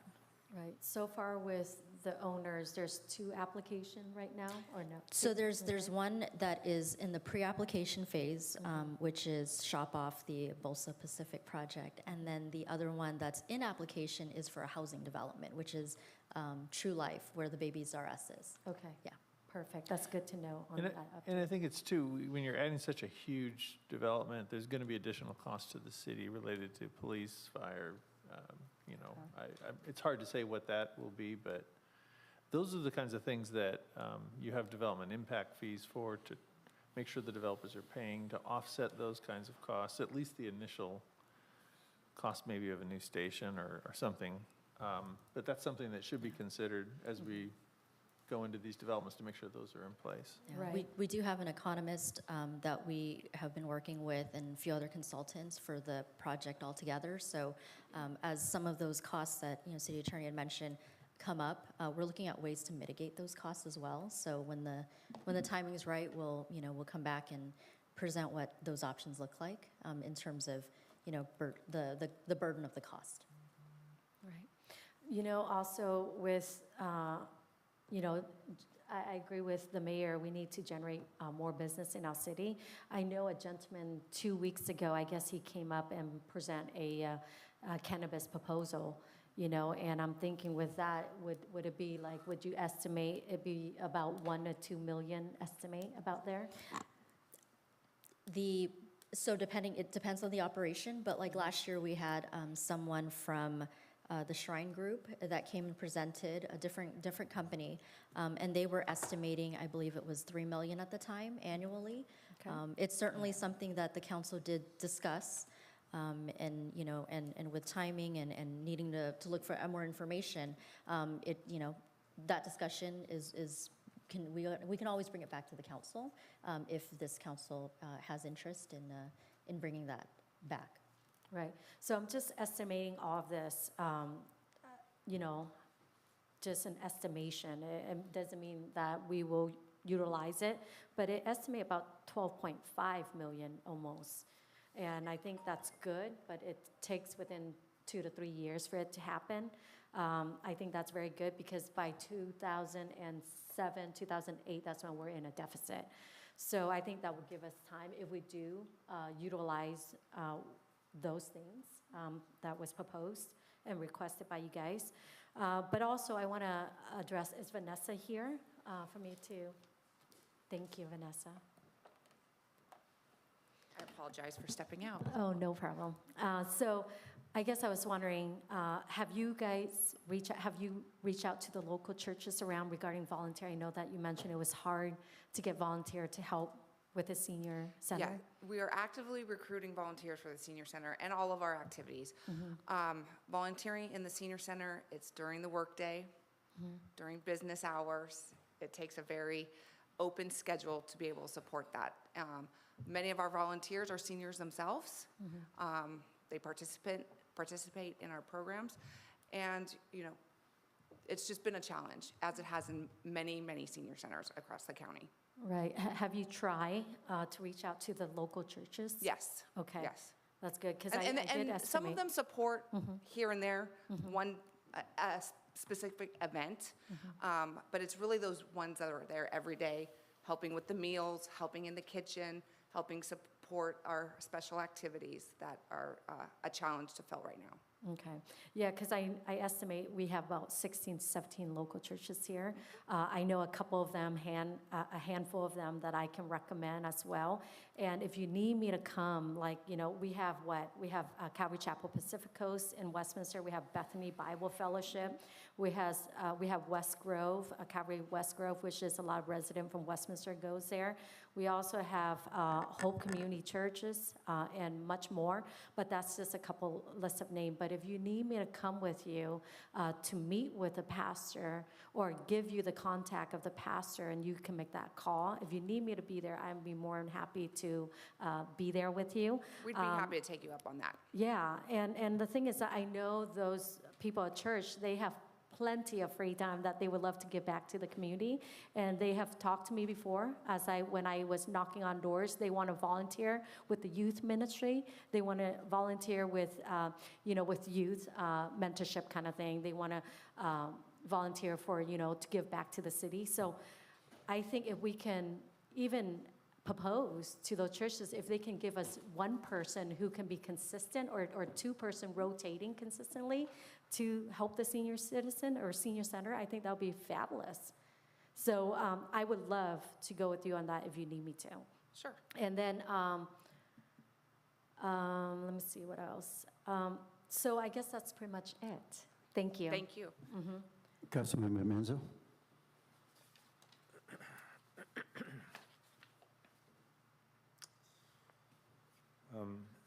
I guess I had this one question. I know we spoke about the whittling down the list of needs as far as how critical they were. I just had a question for the chief. What was the last meeting we spoke of? What was it? That one, was it the court liaison, was it? Was it that one? Yes. Yeah, that was the one that we spoke about? It was. So what was the thought process on that one as far as removing it from the list? So that was a very difficult decision. Council actually helped with that decision in prioritizing the traffic officer safety over cost savings. Very difficult, just like the council is doing today. It's projections. They might be over, they might be under, but we do think this position will save money in the long run in our overtime budget that just keeps going up and up and up every year. To give you an idea, in the past 12 months, we have spent almost $130,000 on on-call overtime for the department. We also know that about 1,600 subpoenas were canceled. This position, when the court gives us adequate notification that those are canceled, this is the position that would notify the officer. You can make other plans. You can go out, you're not on call, we're taking you off call, so you do not have to pay them on call to stand by for court when the court case isn't even going.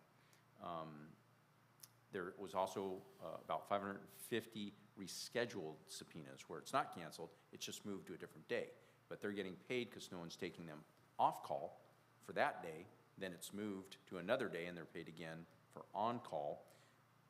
And our record staff does not have the time to adequately manage the cancellations and all the calls coming in. You can see from the volume of the numbers I just spoke about, that's a full-time position. We're one of the few agencies, if not the only agency in Orange County that does not have a dedicated court liaison officer for these reasons.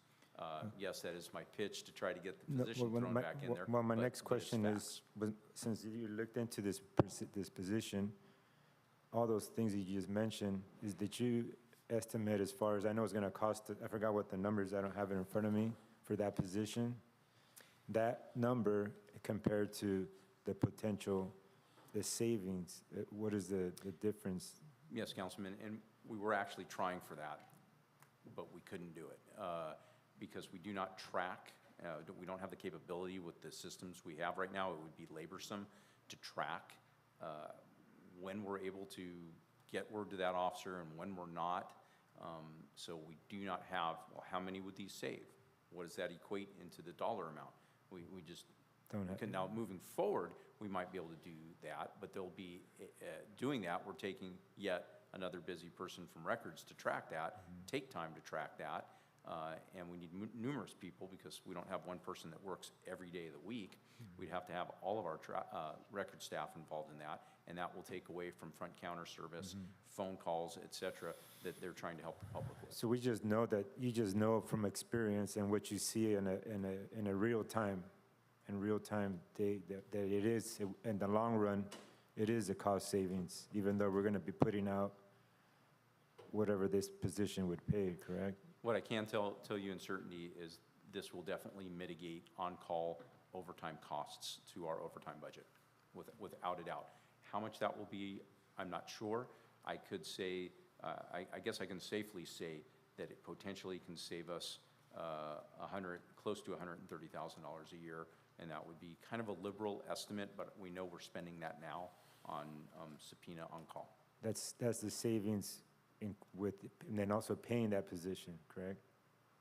That would be what we're saving. You would have to minus what we were paying that position. Okay. So I think that's, I know, like you just said, it's difficult to gauge that, but that would be something good to have for that, as an example for that position. Yes, being data-driven, I wish I could tell the council, this is exactly how much you would save. I don't have that, but I do know this will definitely mitigate, from day one, it'll mitigate our overtime budget. Okay, thank you. That's all I have for now. Thank you, Councilmember Manzo. Next is Councilmember Ho. Yes, thank you. On the same thought, I would like to ask the chief, the same topic, I'd like to ask the court liaison officer, you mentioned $130,000 this month. What is that? $100,000 in costing you to pay the people, the officers on call? Yes, and that was for 12 months. For? 12 months period is on-call pay we've paid the officers. That's how much you paid the officers over 12 months? For on-call pay. For on-call pay. So when you say if an officer is on call, do you pay them if the court cancels? No, so our policy is similar to that of all other law enforcement agencies in our area, if not throughout the state. And that is when the Orange County District Attorney's Office or the federal prosecutors or whatever entity we are dealing with goes, hey, I got a trial coming or a motion or whatever that officer might be brought into to testify in, it's going, we're in court at 8 a.m. I'm not sure when I will need you. I'm not sure if this will even go, but if it does, you need to respond and be there, suit and tie, in an hour. So they can tell the judge they're ready to go. So the court proceedings are sometimes very fluid. Sometimes witnesses take longer to interview and to testify. Sometimes It's the attorneys and the DA getting together and negotiating the case, and no one has to go to court. On the other hand, maybe that fails, and now they have to come back into the courtroom, and they need all the witnesses. So it's very fluid. So what happens is our staff is told, you can't drink, you can't go out of the area, study the case in case you're called in, and their day is sitting at home or somewhere near that courthouse where they can't go very far, they can't enjoy their day off. You pay for them anyway, right? Even So- if they don't get called in, correct? So if they're not called in, we're already telling them, you can't go anywhere. You can't go to the beach. You can't go out of town. You can't, so yes, we have to compensate them for that. Okay, so when you cancel, the court liaison officer says that, okay, you are canceled, how far ahead in order for you to save that, you know, the amount of money that you would pay the police officer for being on call? How far would they have to notify the officer, like a day ahead? So I'd have to look up the exact time. I believe that is in our MOU, but generally, there's two types of on-call. If you're on call in the morning, or the afternoon, or both. So if you're called off in the morning, you're not paid for the afternoon. If you're called off, and I don't know how many hours in advance we have to call them off before they're not paid for the morning. But I think a lot of times courts will call, or won't know until the last minute. If so, you have to pay for these police officers to be on call anyway, correct? Semi-correct. We would save 50%. So if we determine during the morning hours that the case has been settled and they're not going to need witnesses, they would not get the afternoon on call. So in your guesstimate, we would save about 50%.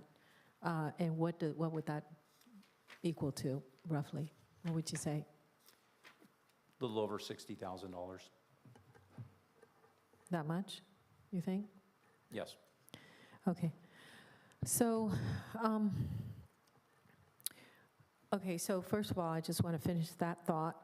I think the court liaison officer, it makes sense to have. It makes sense to have because it doesn't make sense to let money go to waste when you don't know and no one's dedicated to monitor the court or have that liaison. No one is the liaison between the court and the department. So that money is going to waste, and that could go towards paying for the half of the police traffic officer right there. So it doesn't make sense not to approve that, even though it's not on here.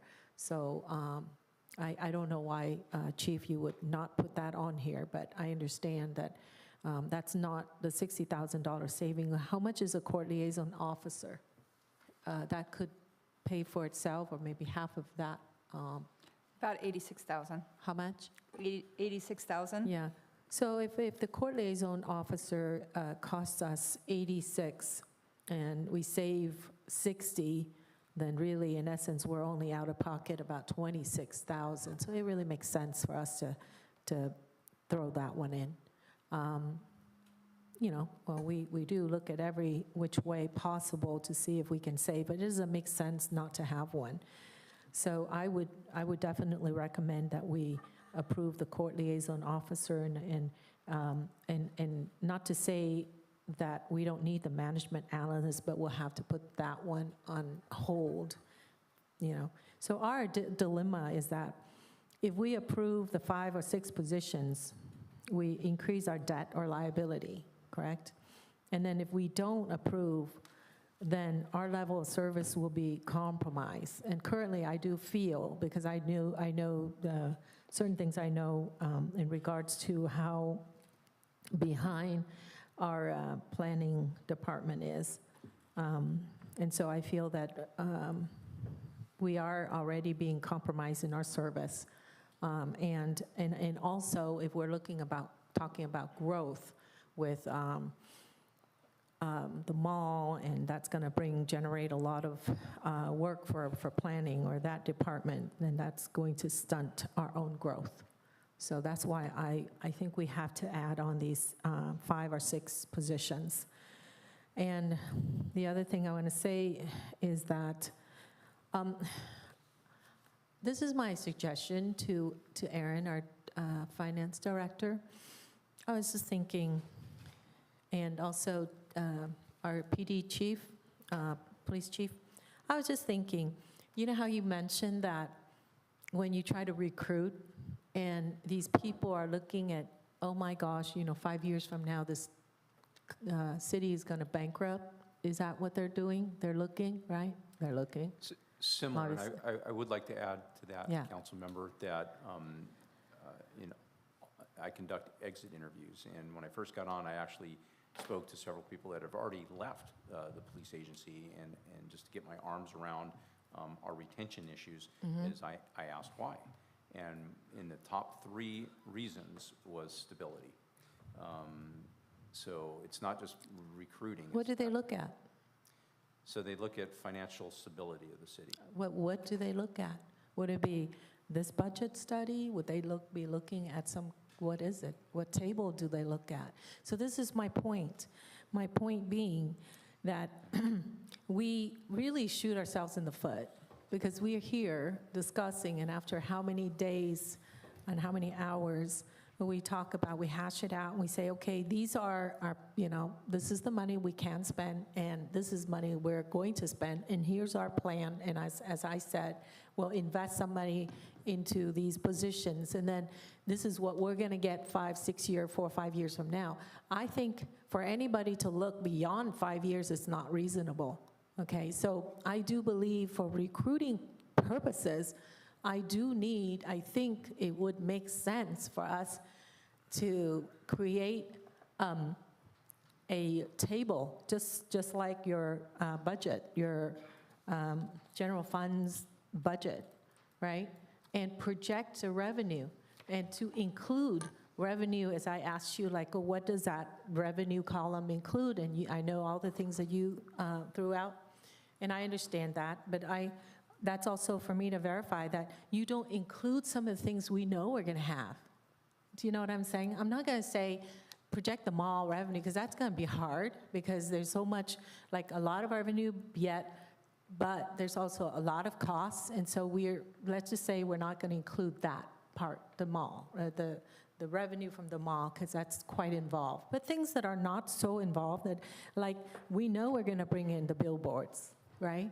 So that's pretty sure. That's a pretty sure thing. And we know that, let's just say something like the passport service, okay? And let's say, and what else we talked about. So I think if we would include, because if you look at, if we were like 2020, could you pop that on the screen? Just pop that budget. The projection? Projection. It's on, yeah. So, yeah. So let's say if you look at 2027, 28, if that number in the red brackets, if that were just a huge number, then I say it really doesn't matter, it doesn't matter these costs, billboards, passports, or whatever else, then it wouldn't put a dent. But that 1.3 million, I just want to make sure everybody understands, that means we have no reserves left. We're out of reserves. That's just not our annual deficit.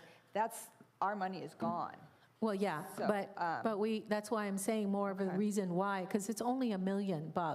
So if you add some of these revenue that we know we're going to have, so we're pretty sure we're going to have, then I think that we are going to look better. Because for the purpose of someone coming to work for us, looking 5 years from now, it's reasonable. I don't think it's reasonable for them to look 10 years from now, because, hey, things change. We're going to have the mall for sure. We're going to, those things are for sure. But I would say leave the mall out, because that's so complicated, and don't know how to tabulate that one, the income and the expense. But because there's police, and then there's the park upkeep and whatever else, so leave that one alone. But tabulate and add to your projected revenue some of these things. Of course, not in this one. This one will be like for our purpose, but if you add and you create another one, it should take you no time at all. And that would be something you go to recruit with, or just to have. It's difficult to include a projection for something that's not approved. So I'm already including 600,000 for fees, but those aren't approved. So say the next council meeting, if council doesn't choose to approve all of those, then those projections are already wrong. As for billboards, that's not approved yet, and it's uncertain when it will go into No, effect. I'm not saying that what you're doing here is wrong. I'm saying I this is understand, absolutely right. but I'm just saying that's why It would just it's be for not that purpose, projected. because every penny we approve to spend, in addition to what we're already spending, is going to be another, like just a penny in liability, and it's going to really cost us when we go out to recruit, is what I'm saying. But we do see the light at the end of the tunnel, I'm saying. So we could show that, and we could show that somehow, since you are the director of finance, you could like come up with a table just for recruiting purposes so they could see 5 years out, our plans, our projections. We are bringing revenue in. It's not like we have no clue right now. We haven't talked about revenue. So I'm just saying that we just want to paint a clearer picture so that people can see, and then they can have a better gauge of where we're going as a city financially. And I think a lot of times on those recruitments, people watch council meetings, they look at our budget, which would include something like this, and that's where you see the deficits. And that's why you pop that other one on. And it's already posted on there. That's what I'm saying. Then Right. that's where you pop that on. That's why I asked you, what did they look at when they make the Well, and I think that's decision? hard to determine. I know in finance, we have a lot of people look at it, but they don't apply, so we can't be certain what they're actually looking at.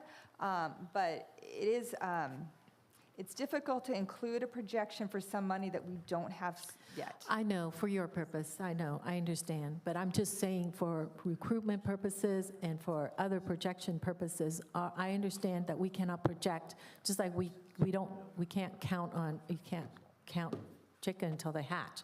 I understand that. But I'm just suggesting, and the reason I called to the attention of our chief is so that you see when you go out to recruit, this is what you got to demand and you got to explain one by one, or even if you're standing in front of a group, you could tell them, hey, this is what it looks like, but these are the revenue we're bringing in. So I do find that to be very important, and to communicate that to your recruiter and the people you stand in front to recruit. Councilmember, I love what you're trying to do, and that's help us. I'm trying. And I know, and I see that. After confirming just confirming some information before I put it out there with the commander who's in charge of our recruitment unit, is basically at the academy, the people that are going through the academy or about to go through the academy, right now there are recruiters. We have recruiters too. And most of these recruits are getting their information from them. So you have somebody arguing against coming here.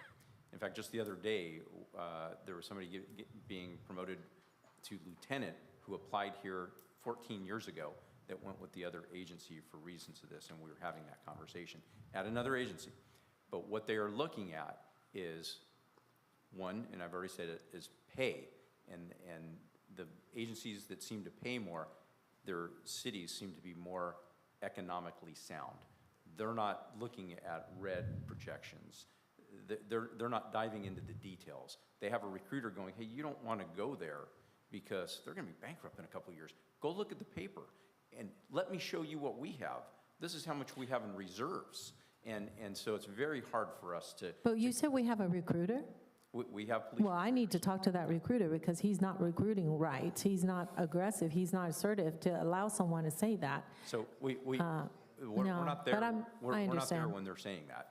Well, then you need to talk to that person, because that person, that person has to wear a salesperson's hat. And if you don't sell the person, we're not making things up. We're just trying to, give the people, the information that they won't have just looking at this presentation. I understand. Yeah. Knowing what our recruitment team has done, they are excellent.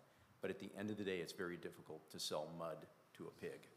So I understand what you're saying, but they're doing an absolutely great job considering what they're up against and the competition we're up against. But that said, there's only so much you can do. Okay, if you think he's doing a great job, then. Yeah. Our recruitment team is doing an absolutely excellent job. That's my suggestion, okay? Because I don't think you can sell if you don't tell people what you've got in the pipeline. That's what it comes down to. And if you tell them, I do believe they will consider that, put that into the equation, and they will look at it differently. Yes, And if you're not telling them, then you're not aggressive enough in recruiting. I actually do have a question for this conversation. It would be to the city attorney. Can we speculate what council is going to approve and put it in writing, and then officially recruit people with that information? No, I wouldn't speculate in terms of what we're promising to people. So Councilwoman, I don't even think we can do that, unfortunately. Councilmember Ho, I don't mean to cut you off. But, Yeah, I think I'm done. Let me ask I think you, I'm done. But, like Westminster Mall is not something that like I said, it's not easy to quantify and put down like how much, but we all know what the Westminster Mall, it's moving forward, that it's going to bring in revenue. So, that you can put in writing. And as you could see, all the companies that have bought the land and I even spoke to, Shop Off the other day, just a few days ago, and they presented to me. So they put out, $450 million to purchase that land. So they're in, they know they're going to make money. So that is something you can put in writing. Why wouldn't you? It's all over the paper. So I'm just saying that I just don't feel like we're assertive enough. So Okay, thank that's you very just much. thought for you. Thank you. Thank you very much. I know that all questions came from council members are beneficial for every one of us. The only thing I said is that we still have another item that we can talk more about it, which is also talk about strategic plan goal number 1, which is achieve financial stability. So, we will have a chance to talk about that too. So if we go into detail, then we can go ahead and reserve your question until then. But right now we are concentrating on the budget study session so that we can go ahead and get this moving forward. My belief is we need to get it done by the end of this month, or when? So if we're going to adopt a budget for the next fiscal year, it would need to be done at the next council meeting, or we can adopt a continuing resolution where we would continue our current budget Okay, and then thank bring you. it back at a later date. So again, I want to remind council members, and including me, that we will have a chance to talk about strategic plan goal for number 1, achieves financial stability. Now I ask, I can call on for Vice Mayor Nguyen. Thank you, Mr. Mayor. I have a few questions that I need to clarify.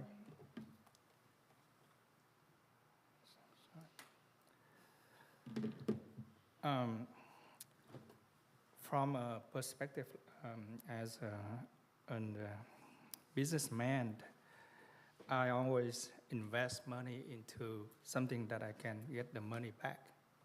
So I think in this case that if we approve for 6 new positions, then I consider it like we invest money. We invest into the people that can help the city to make money, to generate money. So all I see here is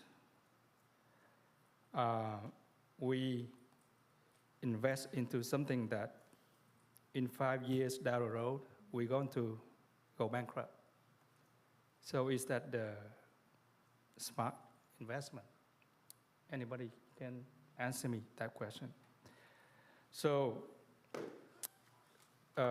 in this report, I think we lack the thing that if we hire these 6 positions, these people going to help the city to make money.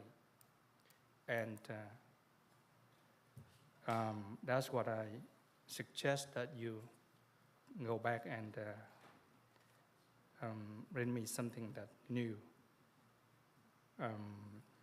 But for now, I want to see that we're going to lose money from now on to like 5 years. for the next 5 years. Are you back, Mr. Mayor? May I just say something really quick? Sure. Well, you know, as a city, by law, we don't make money off of our constituents, so we only recover, we're only legally allowed to recover the costs. Correct me if I'm wrong, City Attorney. So I know that certain positions, if we don't have, we will compromise our service and we stunt our own growth because, for instance, planning. If we don't, we're already really short-staffed with the increase in the ADU applications, with the mall and all that development. If we don't provide the service in order for them to promptly review and get back comments to the developers, then we are going to stunt our own growth because we're banking on the mall. We're trying to resolve homeless, shall I say, affordable housing, et cetera. So, Mr. Bettenhausen. Yeah, the city is a service, you know, we're in the business of providing services, police, fire, you know, planning and all that. And our revenues are coming from taxes, whether they're sales taxes or property taxes. And so I guess to kind of go to what you were saying, in some of those positions there are cost savings, like if you hire this additional person, there's less overtime. So those are the kinds of things you might want to evaluate. But in terms of generating revenue, we're very, very limited in how we can generate revenue. There's by law. The billboards, for instance, might be an idea where that occurs, but it is very limited. It's usually taxes in some form. May I respond?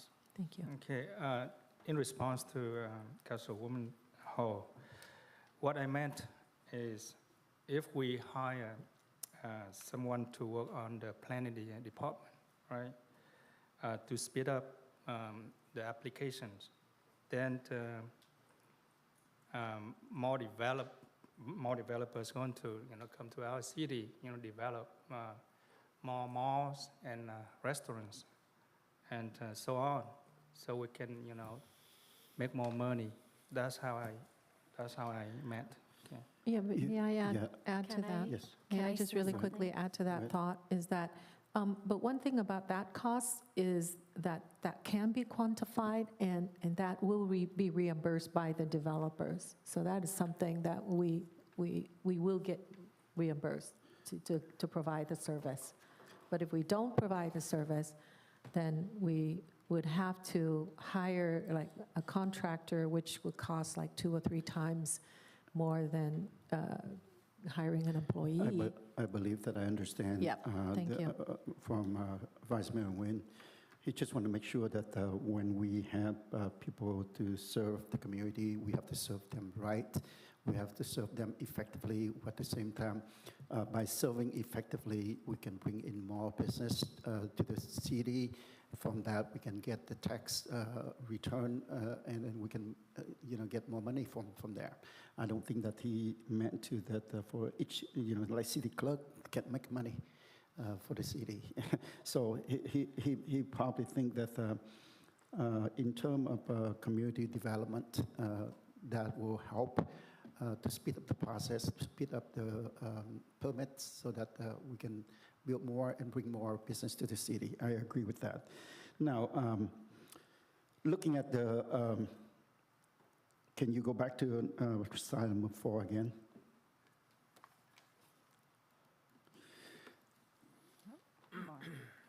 Okay. Yes, again, I appreciate the staff in a week time frame. You have looked into this, and by the request from the council, you trimmed out to a number of critical positions. I believe, if I'm not mistaken, last time when you presented at the second study, for these positions, it's $1.8 million. Is that correct? And now it's reduced to 700,000. I believe that's correct, yes. That's a tremendous effort that you put in.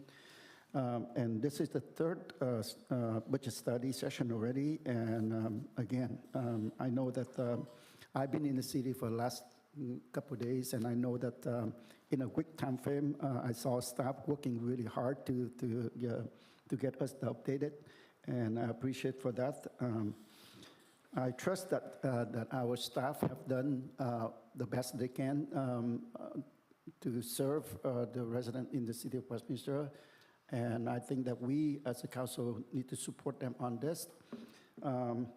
And the budget is going to be, should be adopted before July timeframe for the next fiscal year. I don't think that we have that much time, and we come to the point that I think that it's doable. Of course,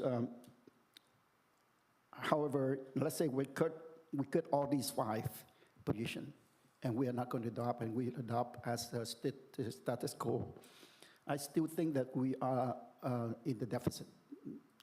Am I correct? You are correct. Because we are using the reserve.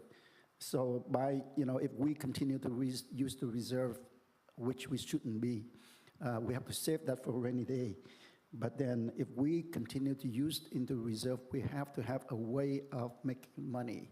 And like somebody mentioned before, for a government to bring in revenue, it takes a while for us to get that. So I would think that, in the next item that we discussed about, we can look into the 0.5%, see if we can go ahead and compensate for a short period of time, and so that we can get our revenue in the next several years that can offset the money that we use out of the reserve, and then we can build up the reserve again. So that's, to me, again, thank you very much for your effort, and I encourage that our council member look into adopting this budget. With that, I think that we have enough discussion. You are welcome to continue to discuss about it, but I move to receive and file. Mayor, I got a quick question. Sure. Excuse me. A second. Excuse me. So is there a consensus for staff to work off of as far as what we want them to come back with for our next meeting? As far as, are we going to consider all these positions, including the liaison? If we agree to this, then, and if we agree or have consensus to this, then I believe the staff is going to bring up at next meeting for adoption. No, the question Well, the thing is, is that we haven't even talked Yeah, we about haven't agreeing s- to those positions yeah, as a council. that's what yet. I'm asking is, do we have a consensus from Okay, council? so, yeah. I would like to So- propose those positions, if I may. That's what I'm Yeah. getting Yeah, at. So, I spoke about that so, before. Fine. So, like I said, you can continue, we can continue to Yeah. discuss about it. So let's go back to Councilmember West. So well, I wasn't, Councilmember West, we go to the third round right now. So let's go with Councilmember West. Okay, and go ahead. I'll come back to you. Go ahead. Okay? Thank you. Thank you. I've been waiting for a while. I appreciate we were that. moving on. So anyways, I guess, the position, I know that I feel like Councilwoman Ho keep going back and forth with the traffic and the court police. So I'm just like confused, like, do you want both of them on now? You want one? And the thing is that it's right, Terry's right, that none of us really agree as a council for these positions. So it's so important for us to discuss, like what I mentioned before, with the deficit we're in, I just feel like it's best to delay this position if it's not going to save us any money right now for a couple months, and then we can revisit those positions. That's where I agree with Vice Mayor Nam Quang, that it's important for us to look at the budget, and then also I appreciate Aaron coming up with potential revenues on this slideshow. It's perfect, and what we need to do next with this potential revenues is to implement it, and then calculate how much we will generate from that. And then from there, I just feel like, yeah, let's visit down the road with those 5 position or 6 position that needs to be approved. So that is my suggestion, if the council's okay with that, because as you know, we all agree that we're in a deficit. We want to be smart with the city's money and the people's tax dollars. with these positions, I mean, we have been afloat for a while now, right? But the only position I feel like over time is huge right now, it's costing the city a lot of money. That's something we can implement sooner than the other 5 positions. So that's why so can I propose, City Attorney, can I propose the council to? You can go ahead and give your input, and then we can go around. But for me, I think that I understand what you're trying to say there, but at the same time, if you notice that we have a lot of complaining from our residents in every angle that you see, from the planning, from from different from the serving the communities in different area. We can't continue to do that, and then prolong. If we don't serve them correctly, then we are not going to get them to support us. Even if you ask for 0.5%, they are not going to support us because of lack of service to the community. I think it's very important to consider this, and not only that, it takes a while to get people hired into the departments. They have to go through the interviews process and recruitment. So I think it's crucial to look into that right now. Well, I guess my suggestion before is that to streamline and different application permits that we can have it approved the day of. And I bet planning Adolfo can attest to those, right? Those permits that can be approved within 24 hours that we would let the people come and register for that over the counter. I mean, that would save a lot of customer service, time, and resources as well. So, I mean, have we implemented that, City Manager? So in talking through, we have an organizational study that's still being implemented, but one of the processes of looking at, permit applications, and our biggest challenge is templating things. The other challenge is staffing. But in terms of 24 hours, we looked into that, that idea. And the reality is the permits that would be in that 24-hour phase aren't necessarily revenue-generating permits. And we actually don't have front counter staff that would be able to dedicate the entire time. So that would be another investment of the council to have somebody there full-time at the counter for those types of permits. So you're saying right now we have no one at the counter? So we have what's considered like a planner of the day, and Steve was here earlier to answer it, but we have a planner of the day. So you have one of your assistants or your associates and a few, maybe a consultant planning tech that will come up to the counter, the counter. And they will respond to the inquiries that are there, but they're not up there approving permits. So right now, basically what I'm hearing is that you need to streamline the application process for the 24 hours over-the-counter application, so then it can be business-friendly for those who come in, just get the general permits.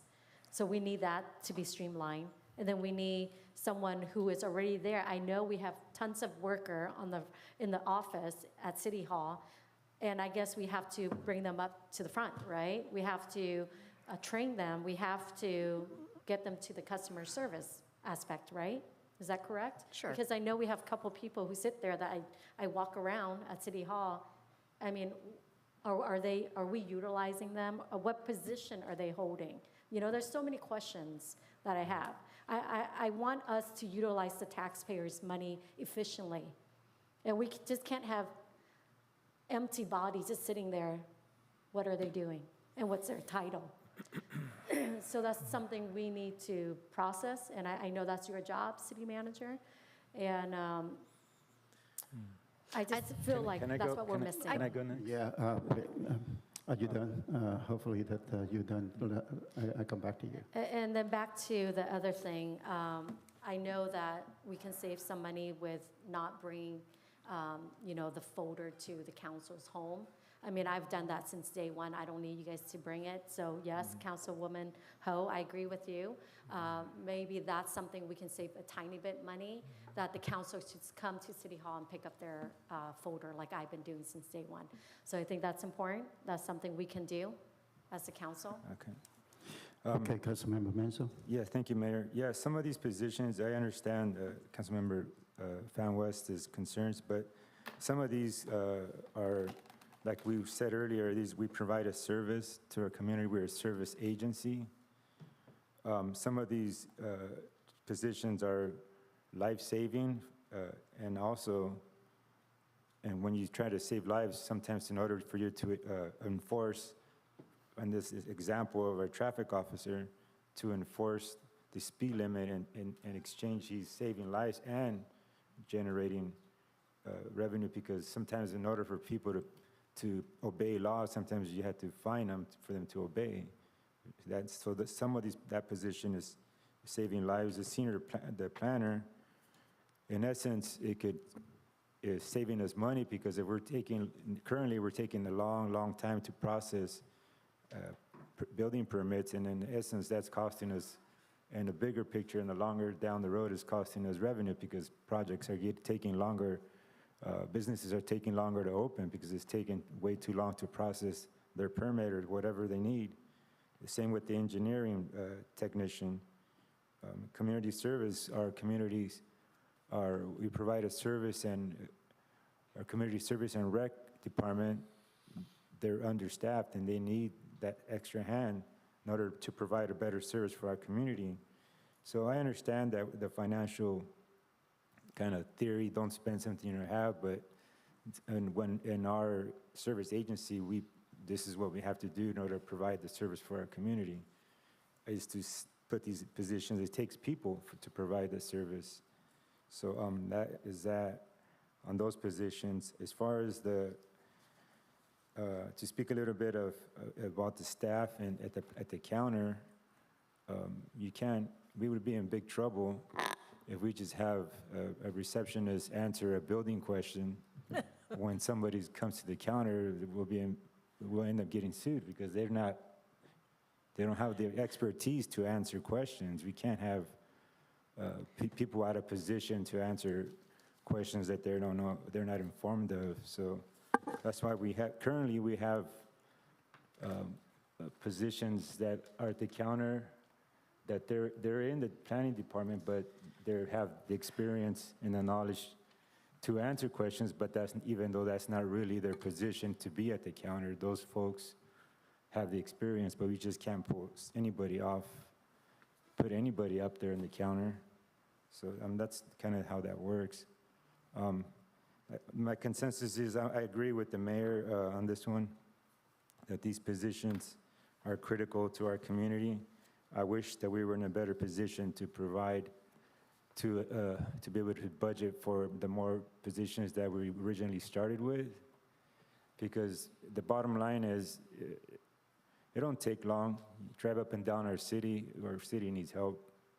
We need help in every single aspect: public safety, our public works, our planning. Our planning right now is really, I think it's really, stifling production and growth in our city. So we definitely need some help. And, there's the homeless issue, just the basic upkeep, trash, CPU issues, code enforcement issues. We just have a lot of pieces that we need, areas that we need some help. So Mike, I know there was a city attorney, there was a motion and a second. You said that we just need a consensus to move for this part. It's not necessarily a motion. Yeah, it was just a motion to receive and file, but really, normally at study sessions, we're operating based on a consensus. So my consensus is with the mayor. So for the staff, for our next meeting, to adopt the budget is I want to see this supplemental list, but also please put on there the court liaison position. And I'm okay with, I know we need the human resources help, but if somebody mentioned earlier that if there was a position to remove, that would be the one, city manager? Yes, that's correct. If you were looking to remove a position from the list, it would be the management analyst for finance and human resources. And that one, kind of the same question is that I asked about the court liaison officer.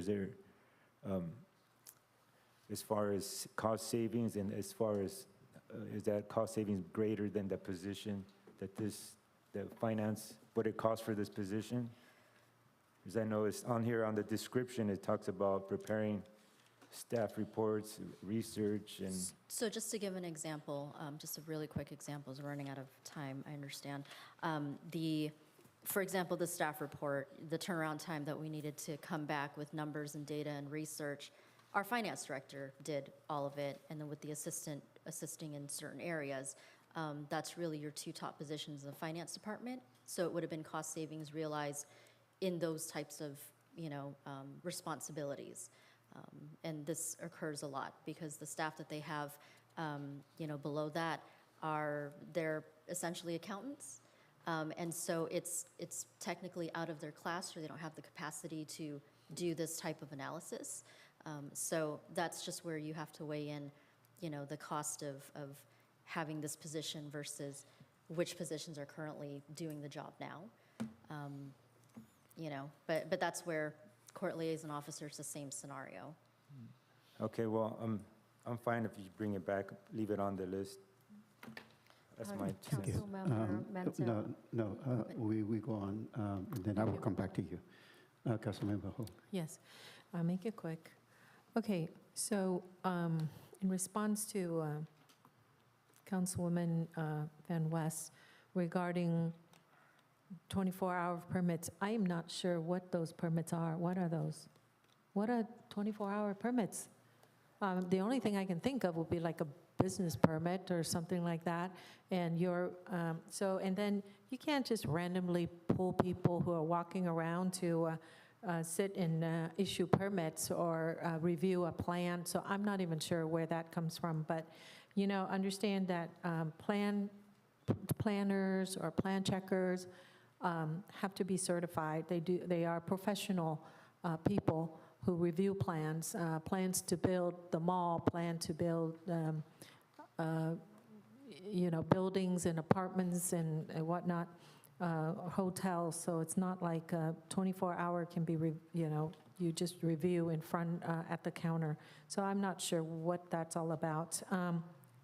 But then I just want to make sure everybody understand that I'm looking at this from many different angles. I'm all about cuts. I was on the financial task force for Measure SS in 2015, and so it was we were tasked to find cuts. So I do have, when I look at things, I just like, do I need that? Do we need that? Is that fat that we can cut? Is it necessary? Is it redundant? So I'm all about cutting. However, if you look at it from a different angle, if we cut, we don't want to cripple ourselves. We don't want to cannibalize our own efforts. And our effort is to grow. So growth is really what we're looking at, and we don't want to, go against that effort. And so these are, to me, the critical positions. And to answer your question or your comment, Ms. West, is that I did say police traffic officer is yes, as a yes, and I wanted to add the court liaison officer because I think that position really kind of pays for itself, and it just doesn't make sense for us not to have it. If we didn't understand what that position is for, then we'd say, okay, cut, but now we understand that is to, if we don't have that, we would be wasting $60,000, and we're trying to cut, we're trying to save money, and so I would say to add, and I know that the chief did not put that on the list, but I'm putting that on. And again, so I propose that we approve, and if we, for next time, I guess, for the next meeting, I would like to add these positions, the city clerk position, I'm just going to ramble, police department in those two positions, police traffic officer and court liaison, CD, community development, senior planner, public works, engineering technician, community services, those positions. That would be like one position, community services, recreation, coordinator, senior center. So that's what I see. So I'm hoping everybody sees that I'm looking from many different angles. Thank you. Vice Mayor Nguyen.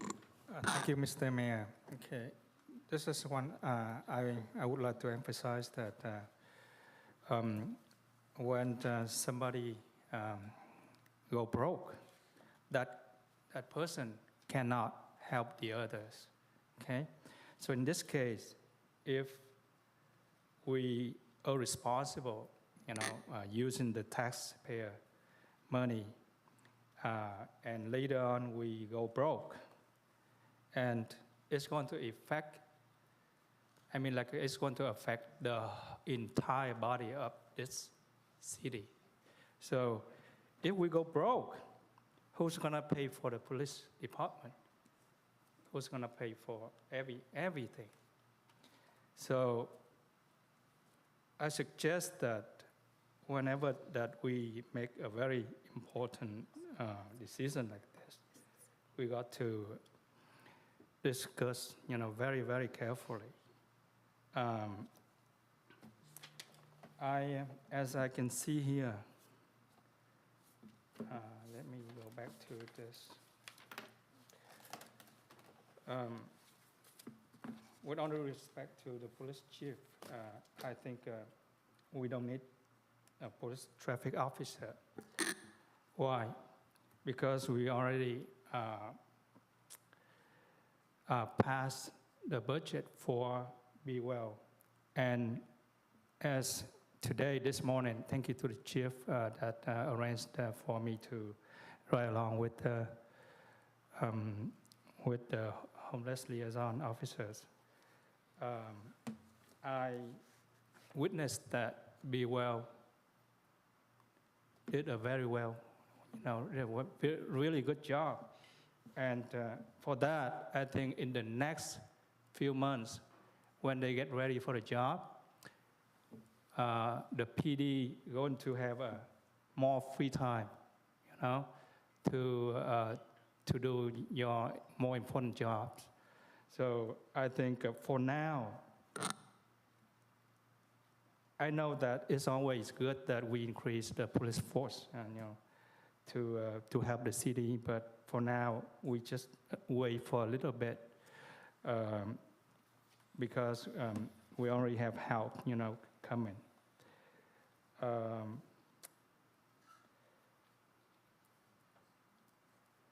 And one of the most important position that I see right here is the community development senior planner. That's what we are waiting for so long. Just imagine that I get calls and email, on regular, daily basis, that business owners, they complain about it takes so long for the planning department to get back to them. And so how can we going to address that issue? So I think that the community development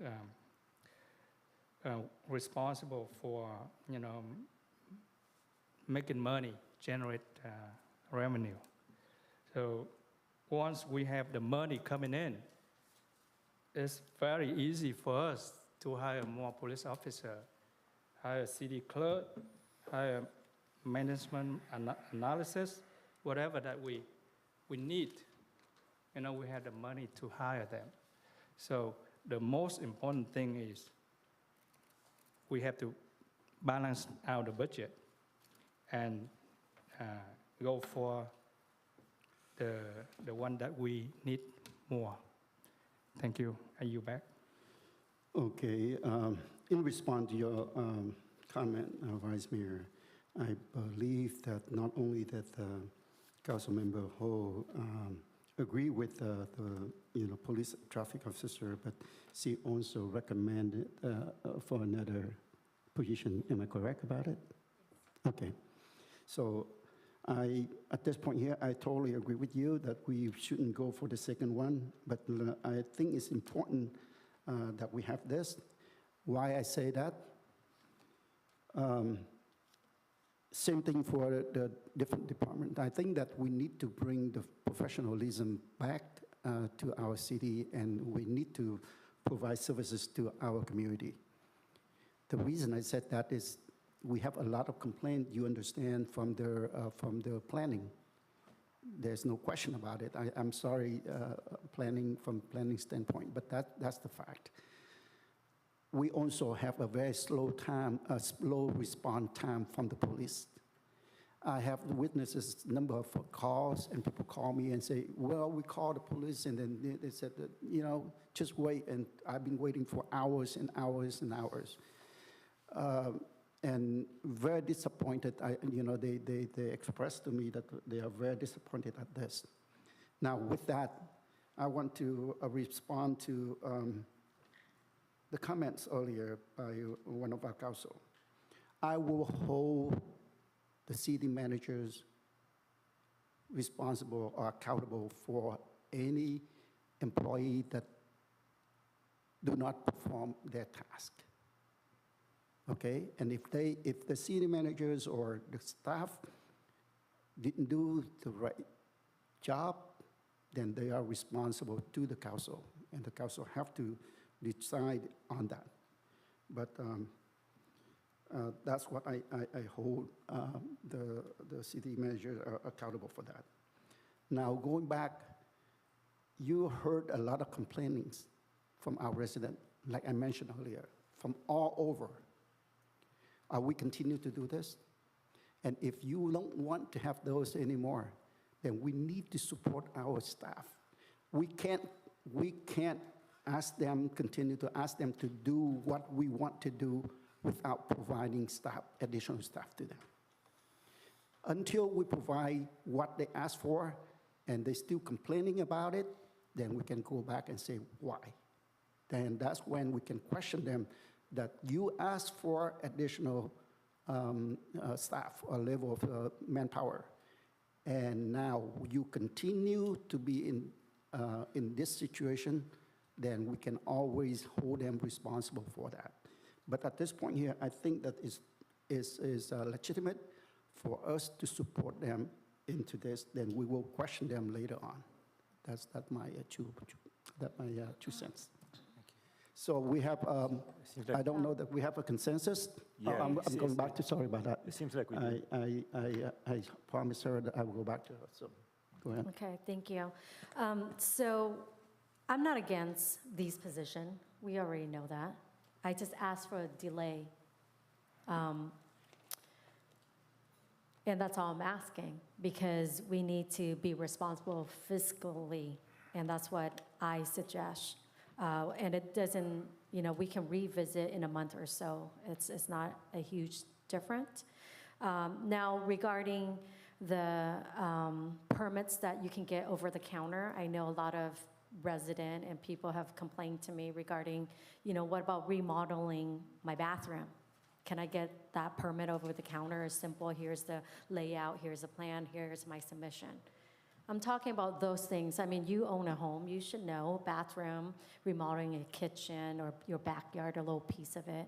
I mean, it should be easy over the counter stuff that our planning commission or a planning department can give us a list to have staff to say, hey, if it fit in these lists of just remodeling your bathroom, come on guys, why does it take 2 months for them to get approved? I mean, that's ridiculous. So stuff like that, that's what I'm talking about, Councilwoman Ho. So if we can have staff, planning commission, planning department can give us a list of what we can approve over the counter that can make it very convenient to help the resident who come to the city or business that comes to the city just do simple remodeling. So, Mr. Mayor, I yield back. Thank you. Yeah, may I answer that, please? Yes. Yeah, I do develop, and I do a lot of, I'm sure if you talk to planning department, I'd be very surprised if that could be done over the counter, so I'm going to leave it at that. Our plan checkers are professionals, And so there are lots of things you have to look at. So it's not like you can just approve over the counter and, be done. So I'd be very surprised that could be done, but let's just leave it at that. Thank you. All right, thank you. I believe that let me ask for consensus. I think we Do we have a consensus? I think so, At least a Mayor. majority to agree to bring the budget back for adoption by the next meeting. Am I correct for the next meeting?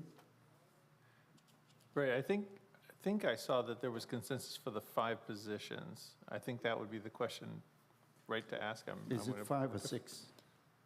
5 or 6? The discussion was removing the analyst one, and then there was back and forth about the court liaison. So we're still looking for 6. consensus on Okay. that. So maybe start with what you can agree on, which would be everything but the one position? Is that? Okay. So may I start? Okay, I'm going to say it again. It says everything on the 6 except for the analyst. The analyst, and add on the court liaison. So 6. So So replace we the take off analyst. 1, we add on 1, that makes still 6. Well, first of all, I have a question for Finance Human Resource. How equipped are you if we are not going to approve this?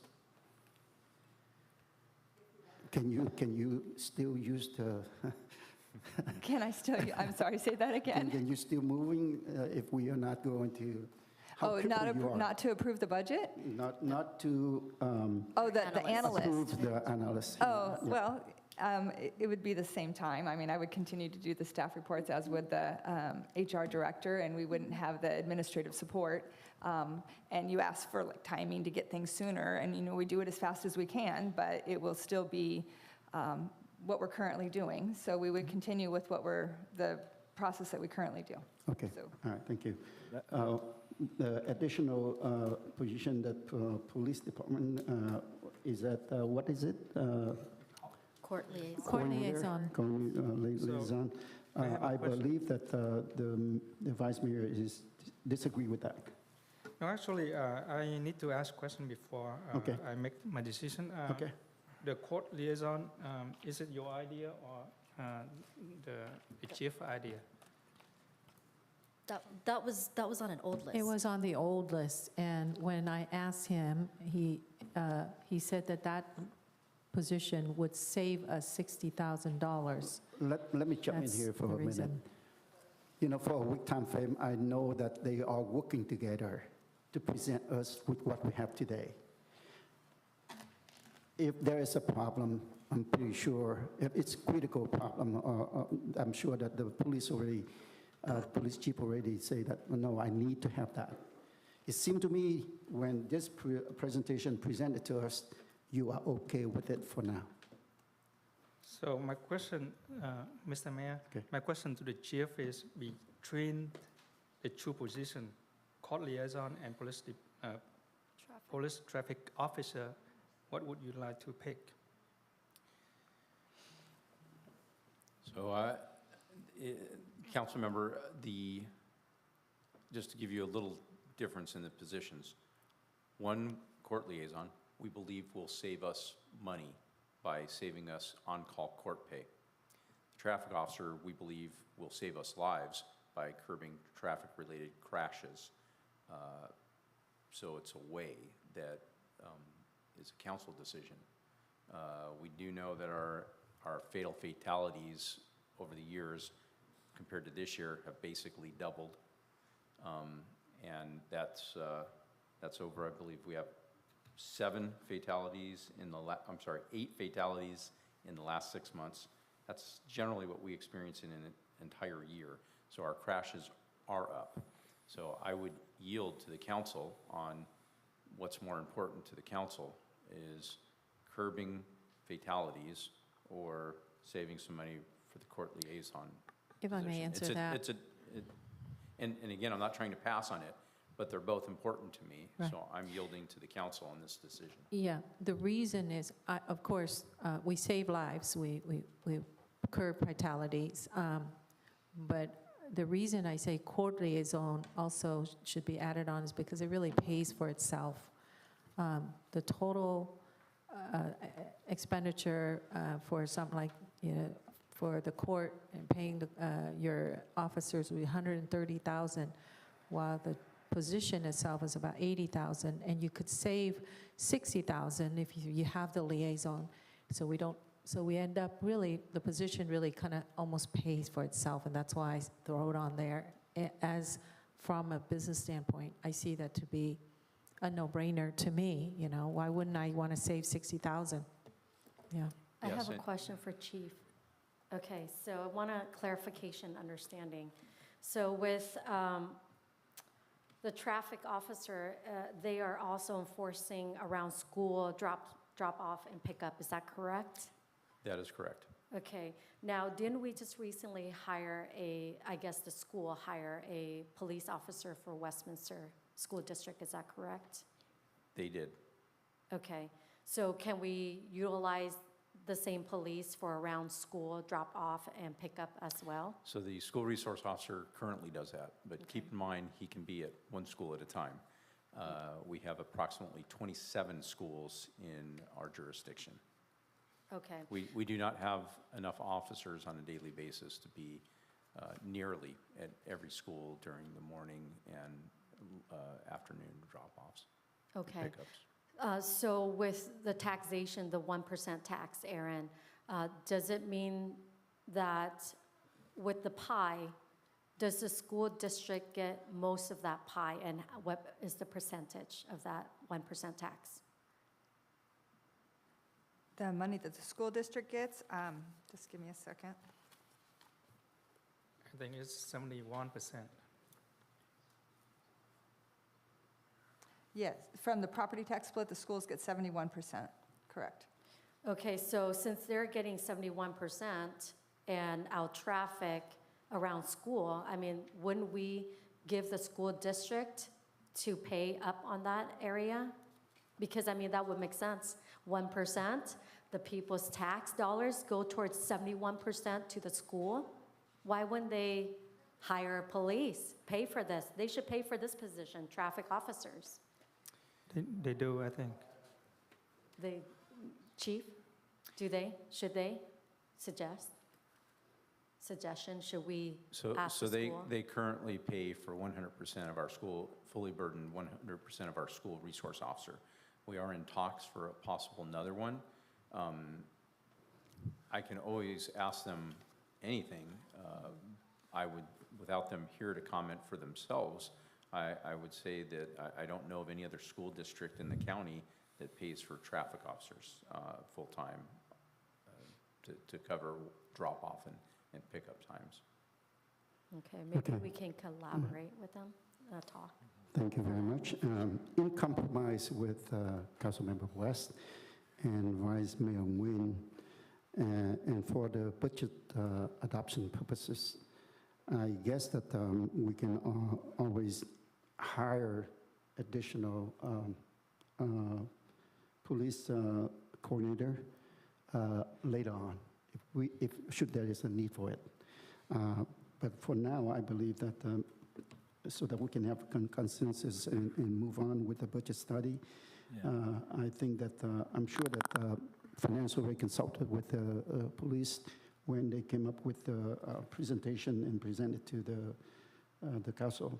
I think for now, we can go ahead and move on with that, with an exception that we are going to stall management analysts for now. So if they have that consensus, then we can move on. Mhm. Yes, and, that's fine. I just have a quick question or clarification for the topic, is that we're budgeting for these positions as we do every position, but doesn't mean that we're going to hire them next month. I mean, it's going to take some time. How long? I mean, we've been flying positions for a while. I and would guess we a haven't- couple months at least police departments take 6 months. Yes, so it takes a while. That's what I'm saying. That's correct. Is I understand the theory, but it takes a while. So it takes a while to fill these positions. It's not going to happen overnight. So, so with all the positions, we still have vacant positions that were budgeted on last year's budget, correct? That's correct. Sometimes takes- those it takes a positions, though, while. when they're vacant, like in the police department, they get filled with overtime. Yeah. So we still need to use the money, especially with the ones that are currently on the books. So there's not necessarily savings if we have to backfill with Yeah, overtime. okay, thank you. It seems like we have a consensus at the council here. Is there any objection? Mr. Mayor, from a conservative standpoint, I just feel like I know to be accountable to the public. I would recommend the council to add to what you suggested, to add to the council adopt a general policy that tell the public how the council will spend any new revenues, like the billboards, the hotels, cannabis, or extra 0.5% tax, whatever it might be, that we need to show that to the public. Councilmember West, may I remind you that we are not doing a budget adoption today. We just receive and file and have staff coming back with presentation next meeting. That when we are deciding whether we are continue to adopt the budget or we can change our mind at the time. Right, it's just a policy, if we can add that in the future, if we do adopt any of Okay. those budget. And we also can discuss about it at the next item, the financial stability. We can also talk about that too. I welcome for you to come back on that. So at this point here, we have the motion by the mayor and seconded by Vice Mayor Nguyen. Roll call vote, please, to receive and file. Okay, I Mayor. thought this was just consensus. Oh, well, do we need to vote on this? The consensus is good enough. This is just, you have the direction now to If- proceed? 5 positions?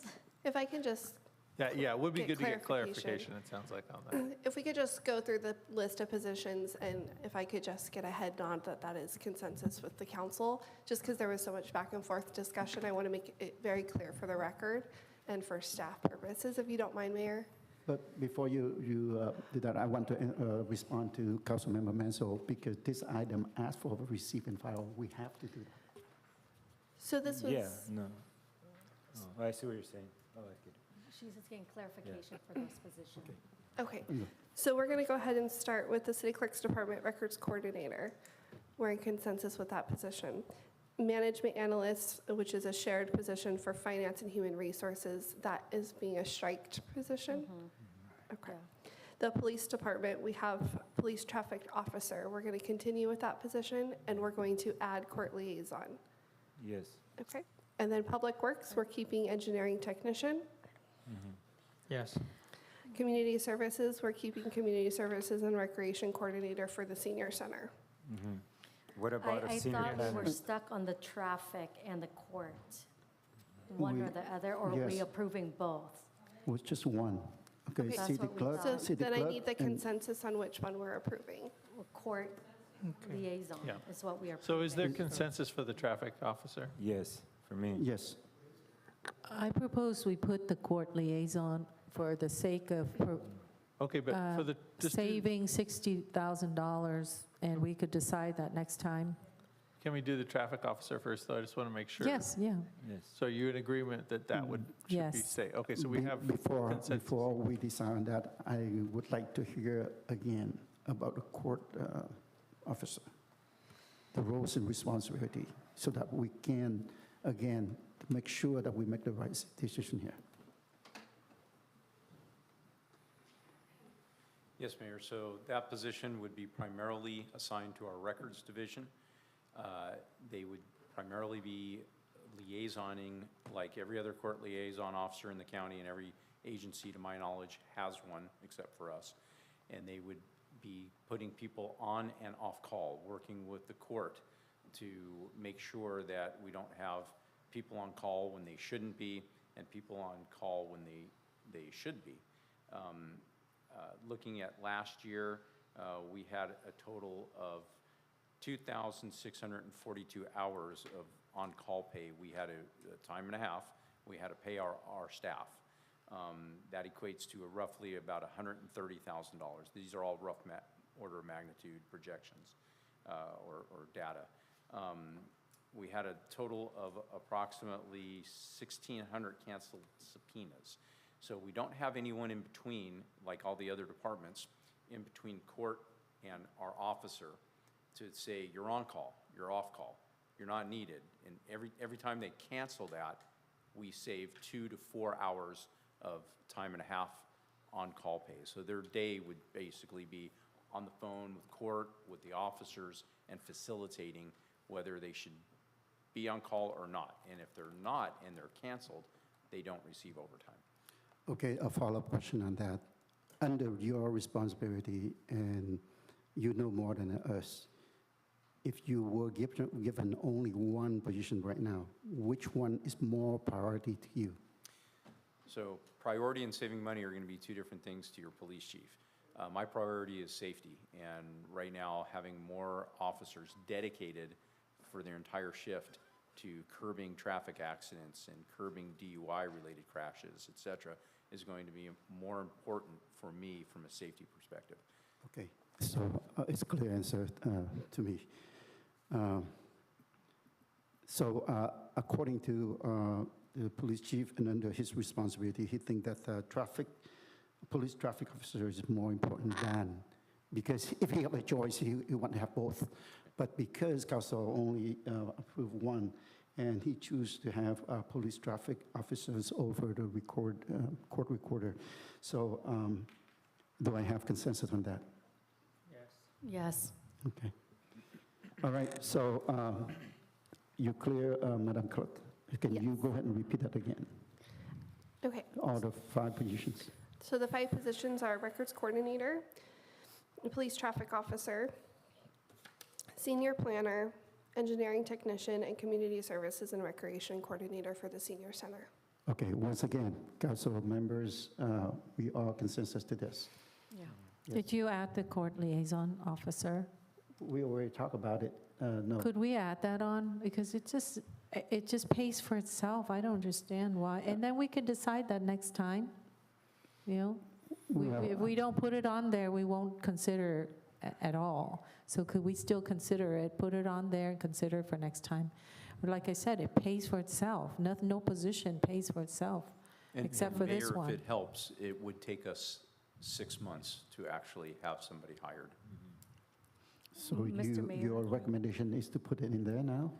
That's why I brought it up for. I think we should put it on there, because at the end of the day, it's going to save save us funds, and also those officers can be on the street longer, because they're not going to be losing 4 hours trying to go to court, and all of a sudden they don't have to be there. So A time and a half. So My recommendation is still, because of the safety element, the traffic officer.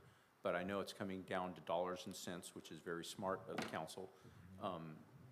But it would take us 6 months with the background, the hiring process, creating the position. It would take us 6 months to have somebody on. So the figure you're actually looking at from finance, it could be cut in 50% for the first fiscal year. It seems like we have divided consensus here. We don't have the whole council consensus. For the budget purposes, can I go ahead and move on with police traffic officers, and I ask staff in the next couple of months to bring back for the other position?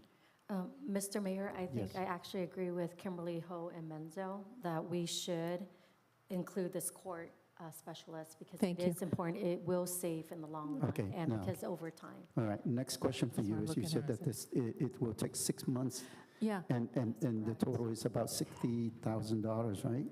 So Mayor. we talk about $30,000 more. Mayor, Yep. so I was thinking that it really is only going to cost us $10,000, or, because it's $25,000 for the whole year, because that person is making us pay himself from the savings, right? And so if you're talking about 6 months, so that's really going to cost us about $12,000. I have no See. problem with that. The only thing is, right now, the Vice Mayor. Thank you. I'd like to ask for your opinion. I'm okay with it. Okay, so we have consensus of having 6 positions, adding the court recorder in there too. Okay, so we have a motion to receive and file, and is moved by Mayor Nguyen and seconded by Vice Mayor Nguyen. Roll call vote, please. Okay. Yeah, it's fine. It's just to receive and file. Yeah. Councilwoman Fan West, Yes. Councilmember Monzo, Yes. Councilmember Ho, Yes. Vice Mayor Nguyen, Yes. and Mayor Nguyen. Yes. 5-0, motion passed. Thank you very much. All right, it's 3 o'clock. We are moving on to another item, which is on the agenda today, which is to continue from June 14, 2023 regular meeting, strategic plan goal number 1, achieve financial stability. Strategic plan objective, provide information to City Council regarding a half-cent enhancement to the sales tax measure to keep revenue local. May I ask staff for a report, please? Absolutely. So this is a presentation on the strategic objective of looking at a half-cent enhancement to the sales tax measure. Starting with the strategic plan, the council held the first strategic planning workshop on January 17th of 22, with follow-up workshops June 6th of 22 and February 7th of 23. At these workshops, we developed the city's first strategic plan, identified priorities for the city, which resulted in a 3-year strategic plan comprised of 3 goals. The strategic plan goal number 1 was achieve financial stability, and the objective that we're looking at today is provide information to the council regarding the half-cent enhancement. So here's a little history on Westminster's finances. In the past, Westminster relied heavily on state of California redevelopment funds to maintain basic services and staffing levels, provide assistance towards business development, low moderate income housing, and community-based programs. When the state eliminated redevelopment, Westminster was left with a budget shortage that resulted in massive layoffs across the entire organization, reduction and elimination of services throughout the city, and depletion of the city's reserve funds.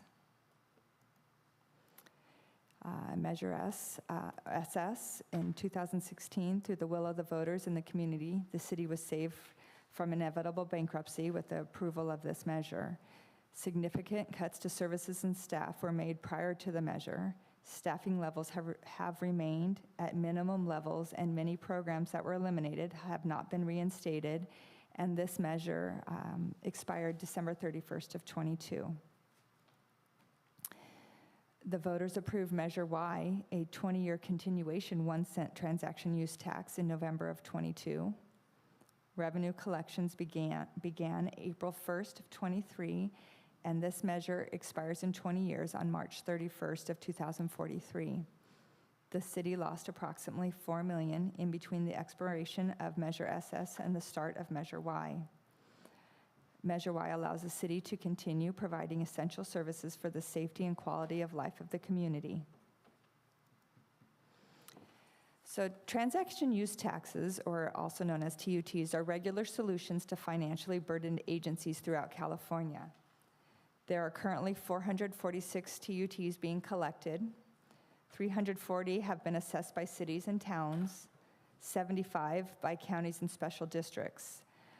Some agencies have more than one assessment. The Bradley-Burns Uniform Local Sales and Use Tax Law has imposed a tax on the retail sale of merchandise or goods within the state since 1956. California's sales and use tax has a statewide base of 7.25%. California's transaction and use tax law was adopted in 1969, authorizing local add-on rates to the combined state and local tax rate.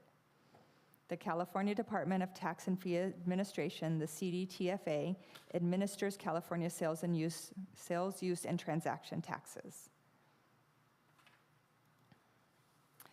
Revenue and Taxation Code, Section 7251.1, the combined rate of all taxes imposed in accordance with this part in any county may not exceed 2%. No tax shall be considered to be in accordance with this part if, upon its adoption, the combined rate in the county will exceed 2%. And then Section 7252 defines a district as used in this part, means any city and county, or any other governmental entity authorized to impose transaction and use taxes pursuant to this part. In the city of Westminster, our residents pay 8.75. 3.9375 goes to the state general fund. The city gets 1%, which is the Bradley Burns. 0.5% goes to Prop 172 for public safety. The county realignment is 1.5625%. The countywide transportation fund is 0.25%. We have the transaction use tax, Measure Y, of 1%. And then Measure M has M2 for OCTA at 0.5%. This makes up our 8.75. Of these numbers, the last two shown on the slide, the transaction use tax Measure Y and the OCTA, total 1.5, which means a half cent is available for additional transaction use tax to whichever agency gets that first. The maximum rate in Orange County is 9.25, the 7.25 plus 2% transaction use tax. A few agencies in California have been able to obtain state legislation to exceed the 2% cap. Los Angeles County, Alameda, and Contra Costa are some of those. The first agency to obtain approval of any remaining transaction use tax below the 2% limit secures the revenue, or in the cases where the counties have higher, whatever agency gets it first gets to collect the revenue. If two agencies get approval of a transaction use tax at the same election, the CDTFA will not administer that tax, and neither agency will receive the revenue. If a multi-jurisdiction agency imposes a tax that is greater than what is available in the city, it is immediately imposed if the city's existing tax expires. So, let's see.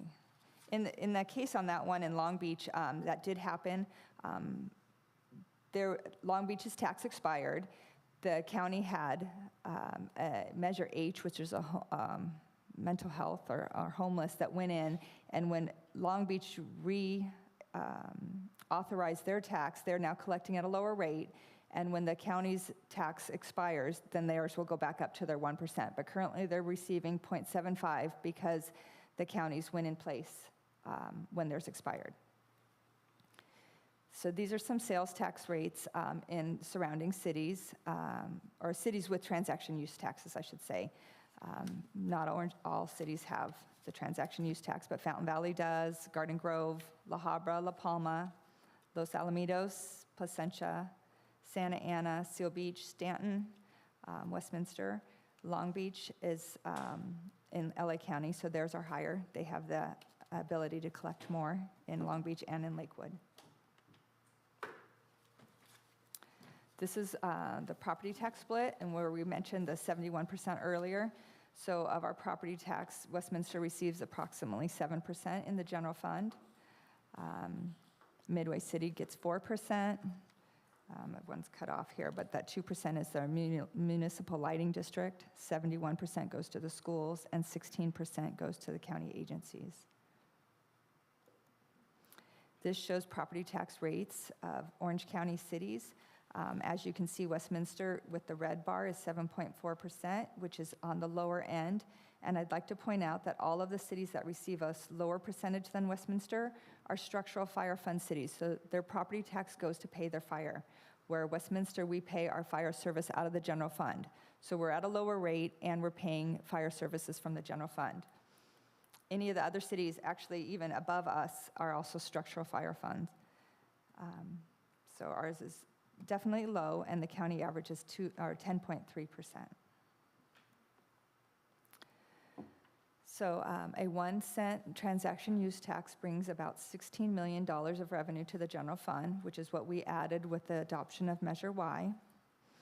It's not enough to fund our service levels, our current service levels, which is why we have the deficit budget projection for the 23-24 year. A half-cent transaction use tax would produce an additional $8 million in revenue. The proposed 23-24 budget shows a $6.8 million use of general fund reserves. with a full year of the 1 cent transaction use tax. This was at the status quo budget originally proposed a couple meetings ago. The city will be below the fund balance policy of 17% emergency reserves and in 26-27, and completely out of reserves by 27-28. So at the last meeting, it was requested that we do some projections on different scenarios. So this is a 10-year projection at the current 1% transaction use tax.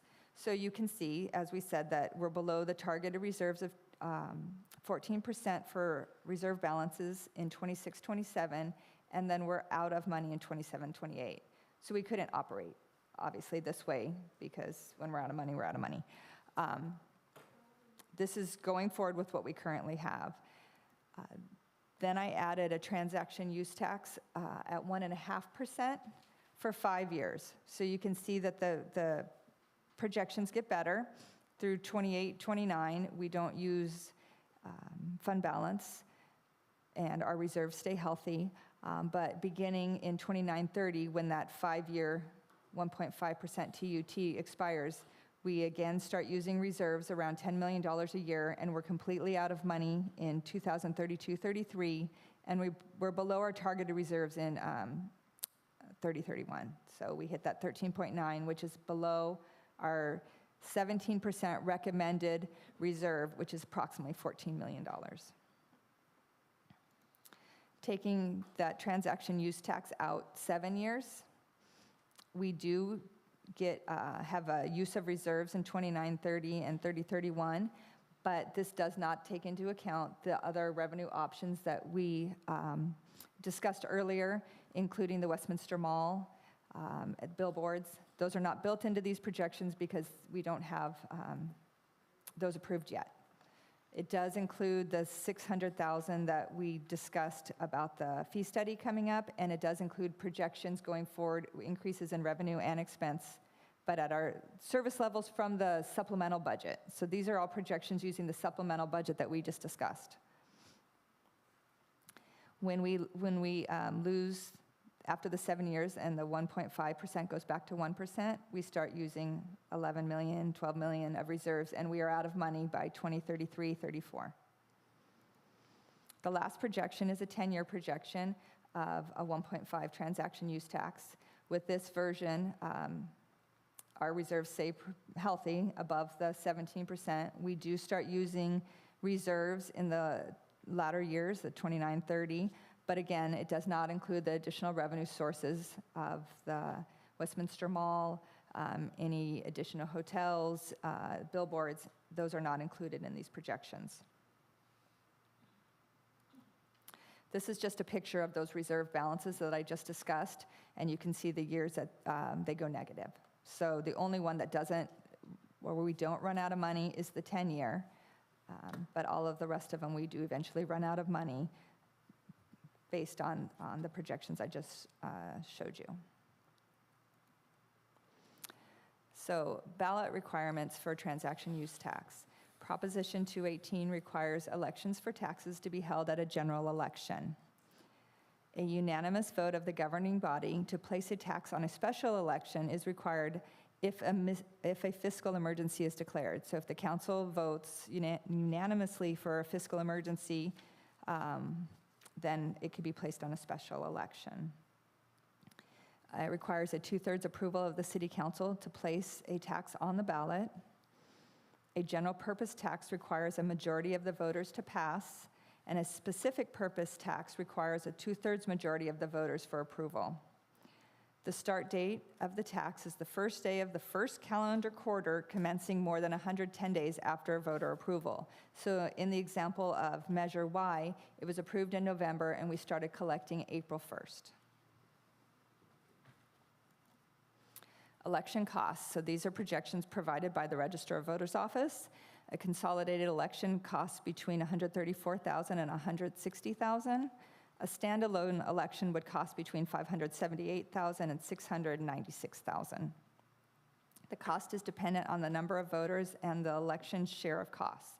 So if there's more, if it's consolidated, a shared cost and it costs less. So city finances, with no additional revenue options, Westminster will once again be faced with cuts to basic city services, services limited to mandatory essential services while diverting money away from services which seek to enhance the quality of life or development of the community, and significant cuts to public safety services, including impacts to the number of police available to patrol neighborhoods, loss of specialized officer and units, retention of Spanish and Vietnamese-speaking officers.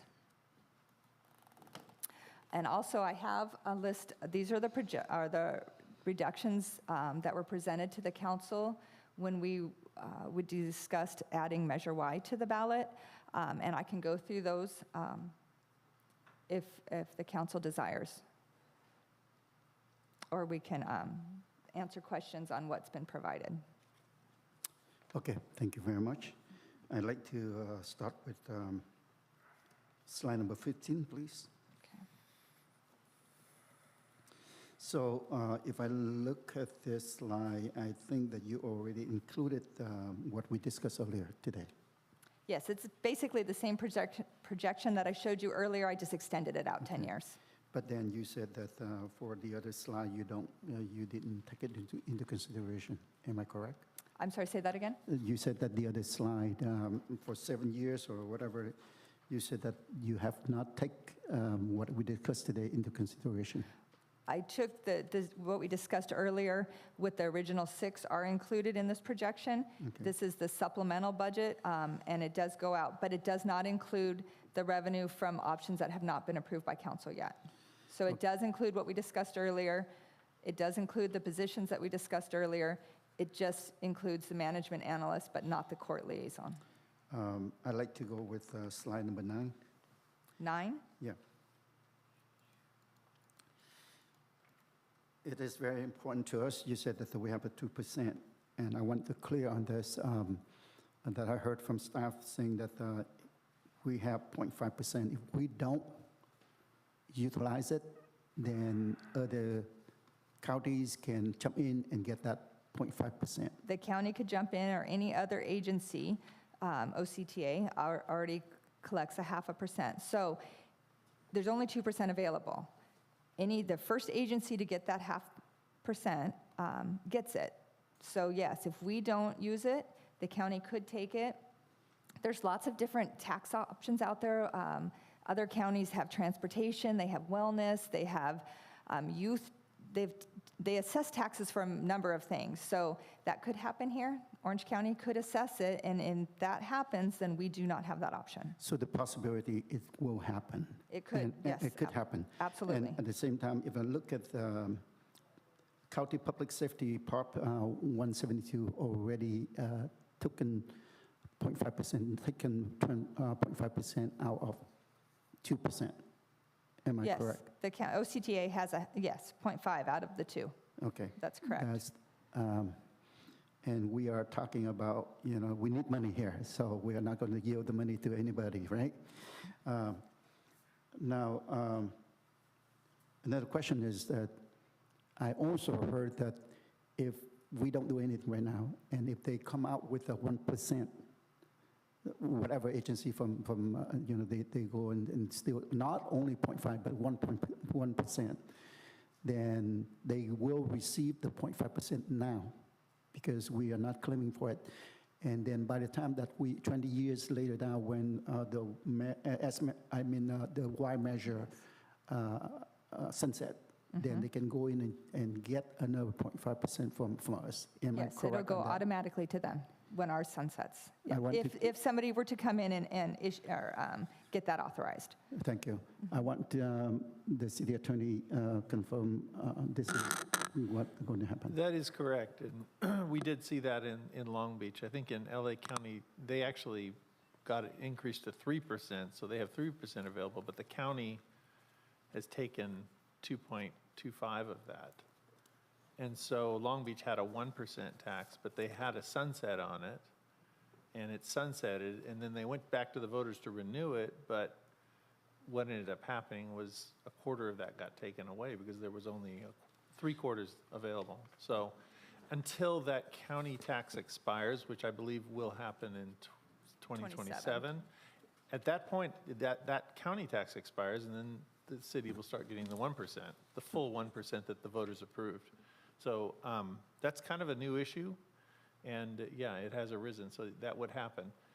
In our case, we have a 1% tax, which sunsets in 20 years, so if a tax is enacted by another agency that goes past the 20 years, then that tax would come in and take over. If that tax was only 10 years, then our tax would still be in place when that one expired. So it really does depend on what kind of tax and how long it got implemented for. Okay, I have one more, and then I will yield back to the council, and we'll start with Councilmember West. But what I see is on slide number 17, I think it's to get us into the shape, and we have it until 2029, 2030, in order for us to go back to the deficit.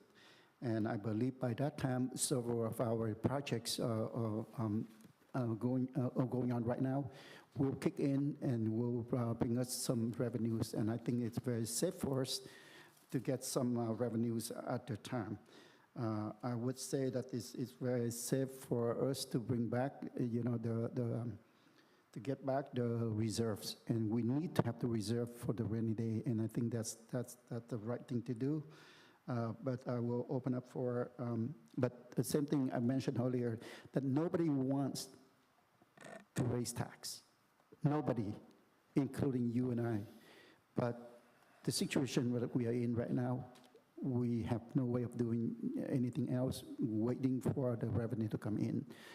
Because of that period, I think it makes sense for us to go out and get the 0.5% to cover the lack of funding that we have right now.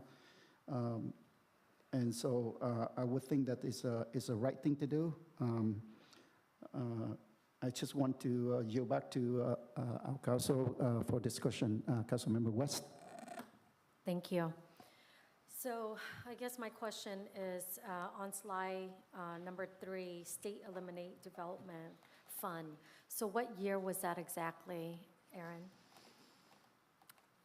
2011 was when it was passed, yeah. Governor. 2012 was when we implemented it, yes. Okay. But So did you the say- effect came within 2012? Is that correct? Yes, took a couple of years to unwind it, but it was Yes. implemented I think it was passed in July of 2011, and then, yes, it was in effect right away. Okay. But there was a lot of details to I think it. we had, in January, we had to start implementing and doing the dissolution process. Okay, and then how much money did we send back to the state in the general fund? We were using approximately 12 million in the general fund to cover expenses, and then we actually had, I wrote this down because I get asked this a lot, but let me find it. We actually had to send a check back to the state. Basically, we delivered it to the county of $54,155,936 that we had of funds that were in the redevelopment and low moderate housing fund that we had to give back.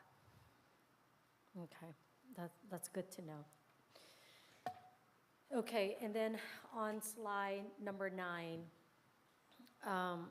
I guess we are at a 8.75% tax with the 1%, is that correct? That's correct. And if we add a 0.5, then basically we're at 9.25, which is the maximum allowed in Orange County. Okay. Okay, and then can we go to page 8? You did say that's correct with section 7252 code, taxation code, that other government agency like OCTA and the Any county as well agency, can't yes. take the money? Any agency that can impose a tax can take it.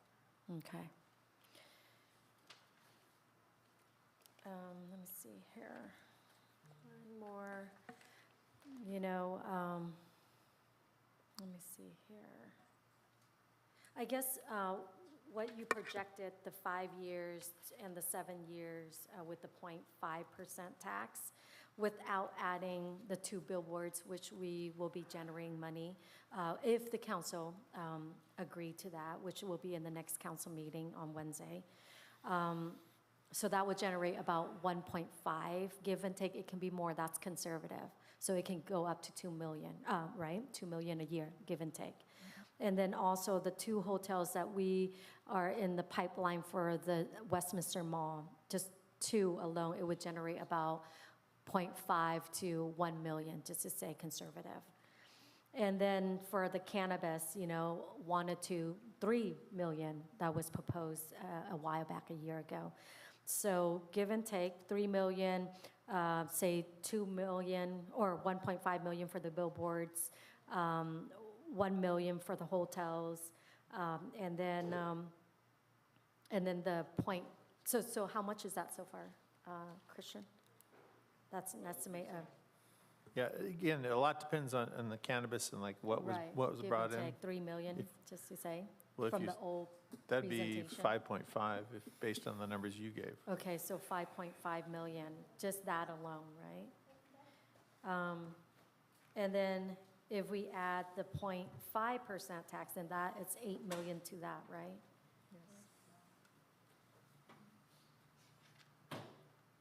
So it'd be 13.5 million, about estimate, right? Yeah. If you use the higher numbers. Okay, yeah. give and take, it can be more.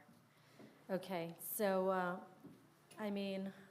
of course, like I agree with the mayor, we don't want to, burden the taxpayer with more tax. The state of California is taxing us, double, triple taxing us on everything. So, but I do see the need in the city and the urgency, but I know that when you do factor the billboards, the hotels, the Westminster Mall, which everything will come into play in 2 to 3 years. Can you give that projection for us as well in the next study, just to see with that estimation? It's hard to put those in because I'm not sure which year they'll come into play. If the billboards get approved, we don't even know when those will be. We're waiting on Caltrans for that. So, we know it could potentially be coming if council approves it. When is another, and a Westminster Mall for the transient occupancy tax. It's difficult to guess when we're not sure when it's going to go in. Right, I understand that, we've been saying, the city manager been saying 2 to 3 years. If all those approved within 2 to 3 years, it will go in effect. So maybe why don't we project maybe 3 years, 2 years from now, in 3 years, with those money coming in, how much would it be? What would we be looking at? And then, but I do see that, the 0.5%, of course, we don't want the county or OCTA taking that money from the city. We would know what to do better with our city. So, with that, I think, if we do present the 0.5% tax, I believe the first step we should do is take a polling, do a polling, which is very cheap, to see where the people in Westminster, if they're okay with the 0.5% tax increase to add to the taxpayer. And then the next step is, of course, we'll put it on the ballot if we see that they're going to vote for it. But if not, we shouldn't waste the money, because you say it will cost about $300,000 to $500,000 if we put it on the ballot, right? So I think with I always, when it comes to taxation, I want the people to decide for themselves in the city here what they think is best for them and what they're okay with. And so I think the best step, if we do go that route with the 0.5%, I want the city to do a polling, which is very cheap, between $5,000 to $15,000 just to run a polling. And then we will get a feel in the city here who is for it and who's against, and if it's going to be successful or not. Because I don't want to waste another $300,000 to $500,000 from the taxpayer money if it's not going to pass. Just to respond to you, I think in the past, for Measure Y, we have community outreach, and we are going to do the same thing for this one, I believe so. And also for SS. Yeah. Yeah. Councilmember Menza? Thank you, Mayor. Yeah, I'm kind of glad that some of the things that I've been hearing about the possible, the council, at least Councilmember West, is open-minded about revenue possibilities. Like I've said before, we can't afford to thumb our nose at possibilities to bring money into the community. I just wanted to make sure that the community knows, and council and everybody knows, that we've had a math problem since 1978. And math doesn't lie. The numbers are the numbers. And, you know, understanding that, I think, has been a challenge.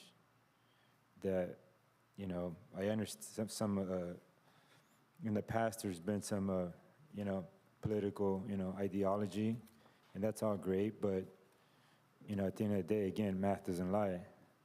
So we're in this boat because of that, because of those type of sentiments, that we're not looking at the math problem, and we're looking at a politically or emotional problem. But at the end of the day, it's still math.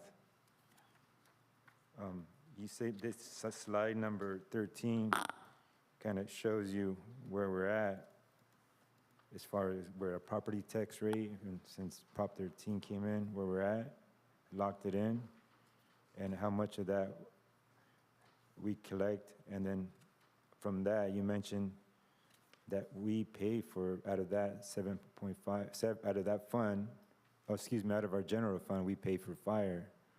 Where some of the other cities that collect a higher property tax than we do, their property tax pays for their fire.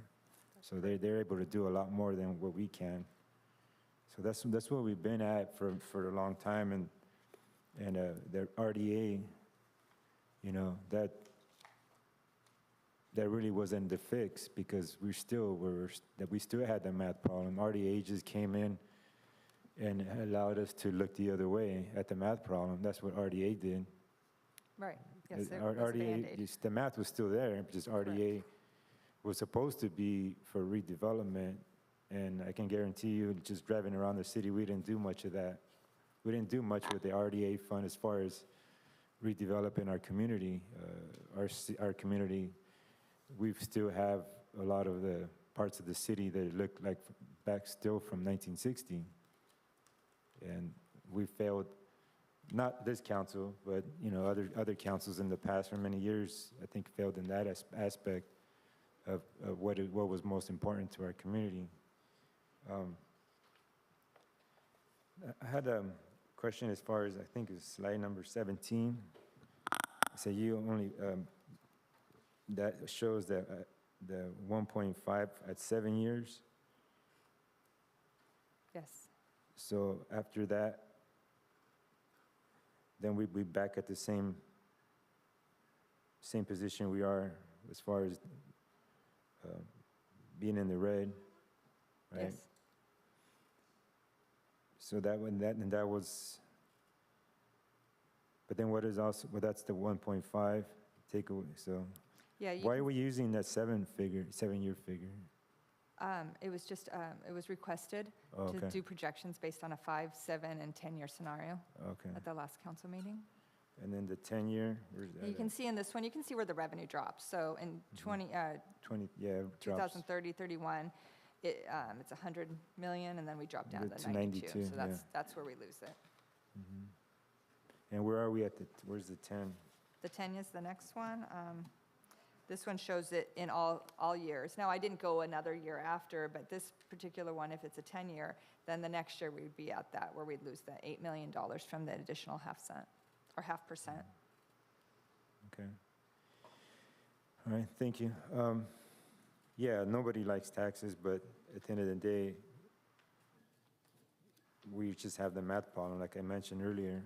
So, you know, it's just a matter of, I think it's a matter of education more than anything else.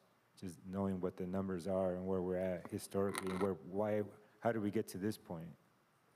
So that's, to me, that's something that needs to be talked about more. Yeah, Councilmember, thank you. Council members, just general reminder that, like I mentioned at last meeting, let's bygone be bygone. and we're looking forward to. Don't bring back, what happened before. If we can bring back to get the experience, then we can, but please not, go detail on that, because we don't need to take time to go over that, because we also have the new council here, and maybe we do not need to go into detail. Next is Councilmember Can Ho. I have one more comment, Sure. Mayor? Okay. Yes, and I want to, I agree with you on that one. I just want to applaud, I don't know if it's applaud, but something that I think about, and I think about, not that I'm, throwing sand in the back, but to past councils, but one thing that I would love to be a part of is to be a part of a council that actually made some action that really brought in revenue. We can really be one of those we can be that first council to really take these steps needed, that our communities needed for a long time, that the conversations that we've been having are good conversations about billboards, about all these are all good conversations that we're having that no other council has done. So this council can be the first. The first two, we've also had conversations, Councilmember West mentioned earlier, cannabis, that we had imagine those two, that can be a legacy for this council. No other council has done that. We can be the first. Okay. So, Yeah. thank you. Appreciate for your input and comments. Next is Councilmember Ho. So this agenda, is it an actionable item?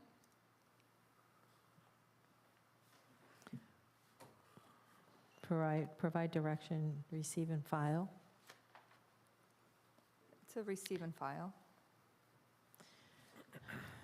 Direction. Yeah, and to provide direction. Well, I know we're going down the right track. We're making headway. I think things are looking up. The half-cent tax, I wish that was, it's in hindsight, we do need to show the community being that it didn't go on the last election, we need to show people what we are doing and what we've done, and so we need some traction on things that we've talked about, what we're planning on doing. I think it makes sense for us to take the half cent, being that so other agencies don't take it, and so I get that. I think that's good, but also we just need to show that we're being responsible with our constituents' money, and as a council, we're able to work together and come up with ways to bring in revenue. So if we could do that along with going after the half cent tax, maybe by the time we get around to put it on for people to vote, we'll be able to show them lots of revenue, that some of the things we talked about right now, just talk, will come to fruition, and we'll be able to show them that we're not just, this council's not all talk. So I'm in support. Thank you, Vice Mayor Nguyen.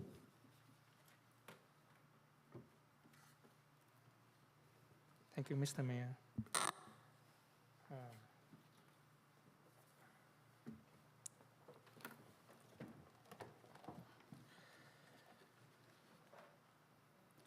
Yes, looking at page, I think, page 18, and with the 1.5 tax, and this looked very promising to me. Even though I'm against, raising tax, but at certain point that we are facing difficulty, and the only way out is raising tax. I'm not going to oppose that, but to make it very clear that this is the only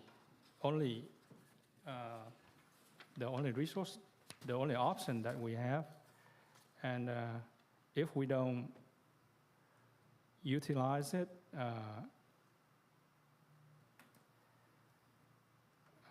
smartly, then later on down the road we're going to face, the difficulty situation again. I see that. So if we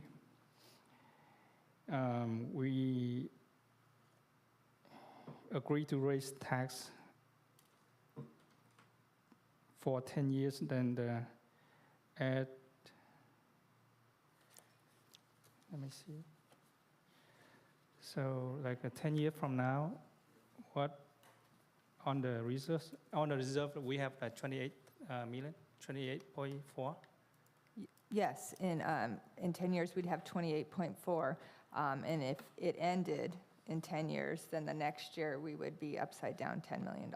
So that would go down to 18 million if I extended this one year further. Oh, okay. So kind of like in this example. And then down the road, we're going to,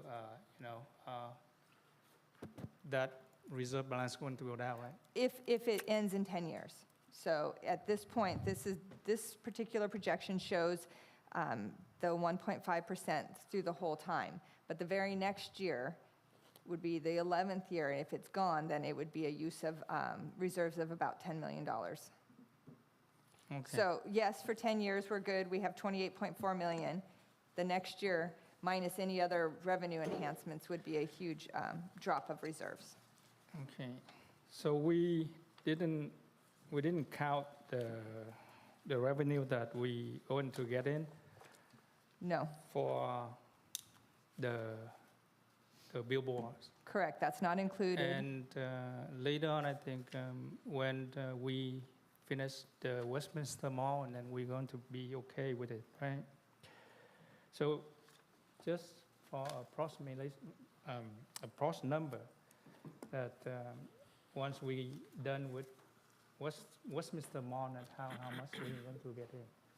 That's, in terms of the mall, that's still hard to determine, because based on like the hotels, for example, so the transient occupancy tax there, depending on the type of retailers that are coming in, based on, on what we've seen in the pre-application period, there's just going to be a lot of eateries, there's going to be experiences there, so it's hard to gauge what those numbers could look like. Target will still be there, and we know that they're one of our top revenue sources as well.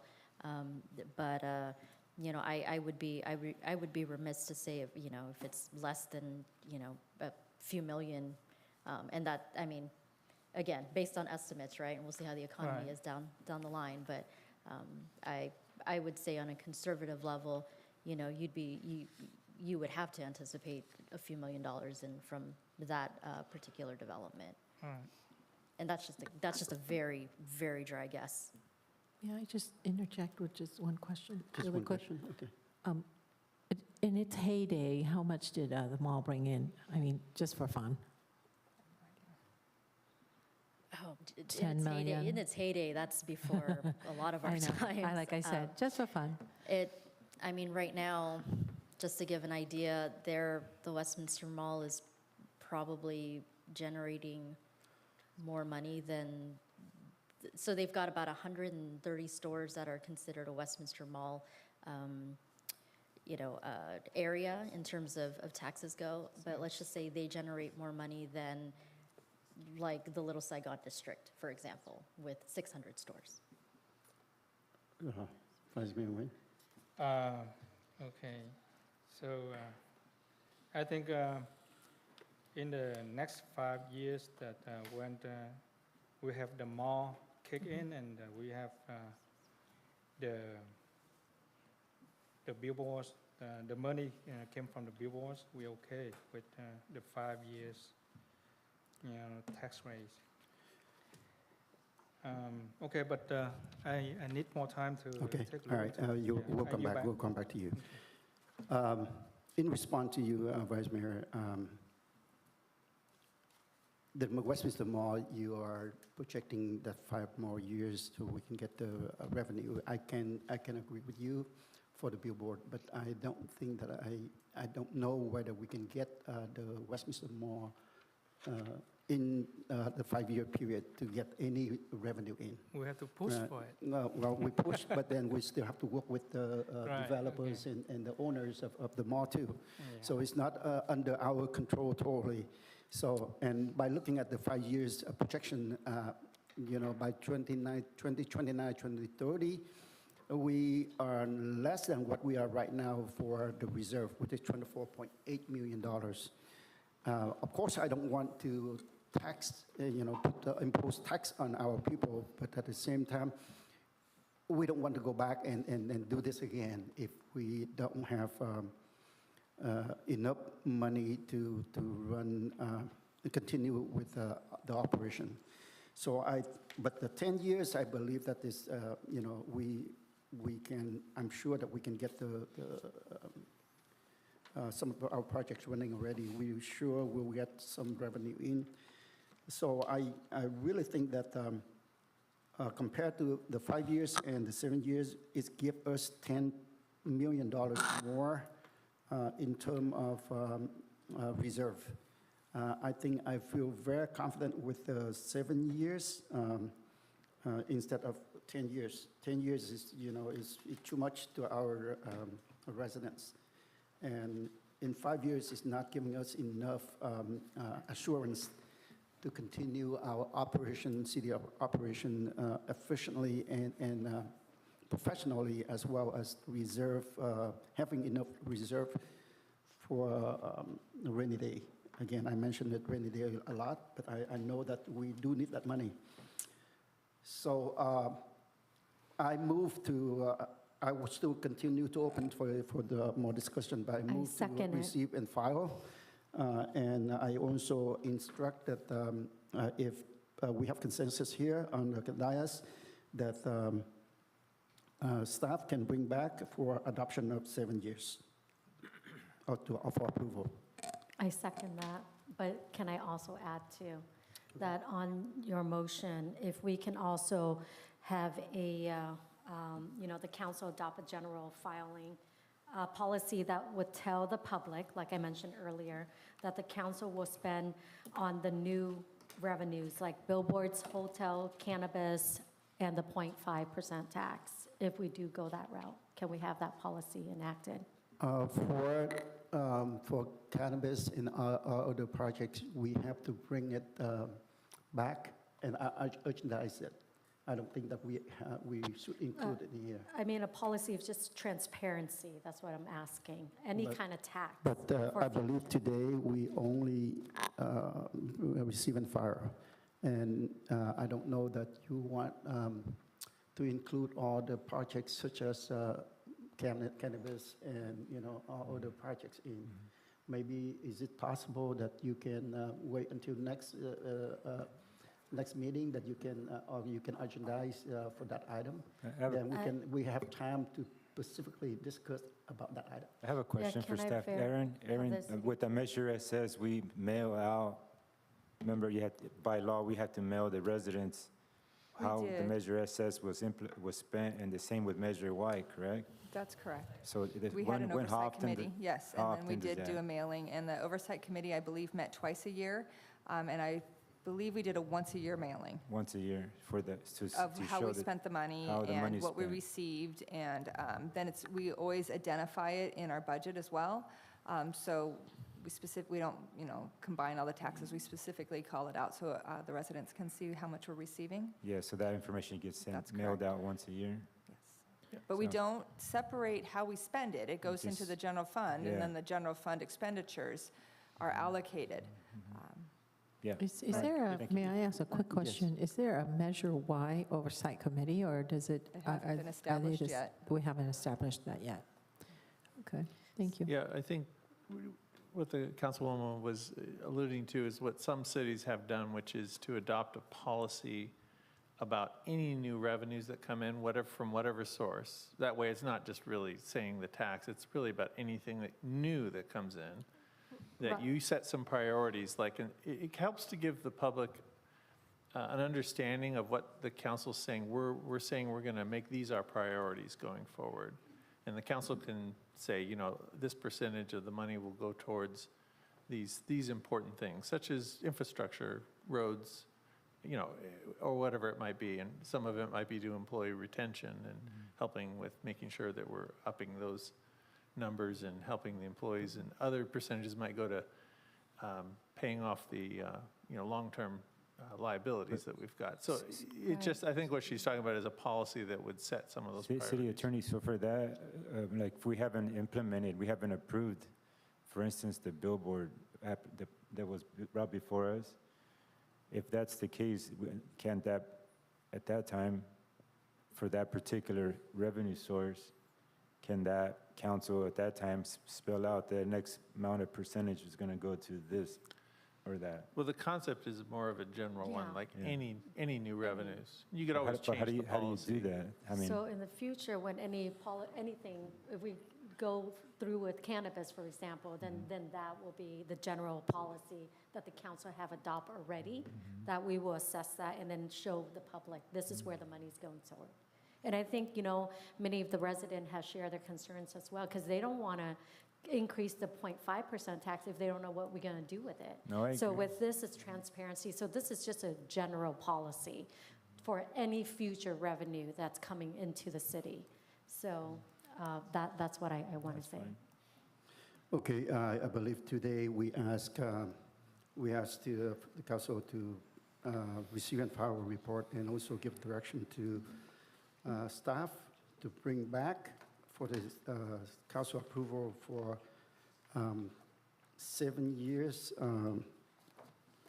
extension or 7 years period.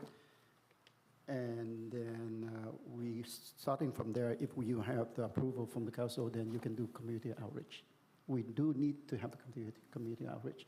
So next, whenever you bring it back, it's not ready for the council to approve on that measure yet, but to get the community outreach. And after community outreach, then we can consider approval of it or not approval. If we could, if the council is interested in us pursuing that, probably what we would do is like what we've done in the past and do the survey and then essentially get that information back to you, and then you guys can make a decision based on whether it's even viable or and at what rate or that sort of thing, if that's okay. Okay, that is exactly what I said. It's just that right now the direction, if we have consensus for 7 years, then we can give that direction to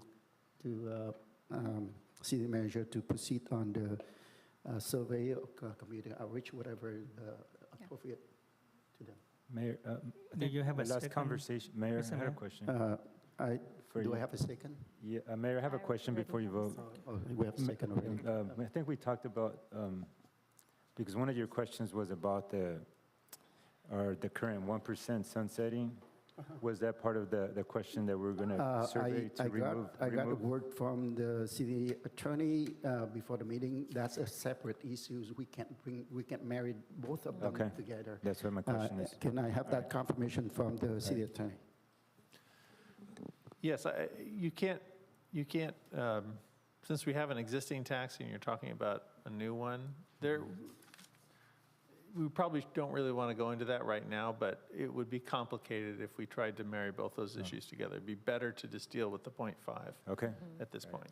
All right, we do have consensus from the dais, and we have the motion by the mayor and seconded by Councilmember West. Please call roll call vote, please. Okay.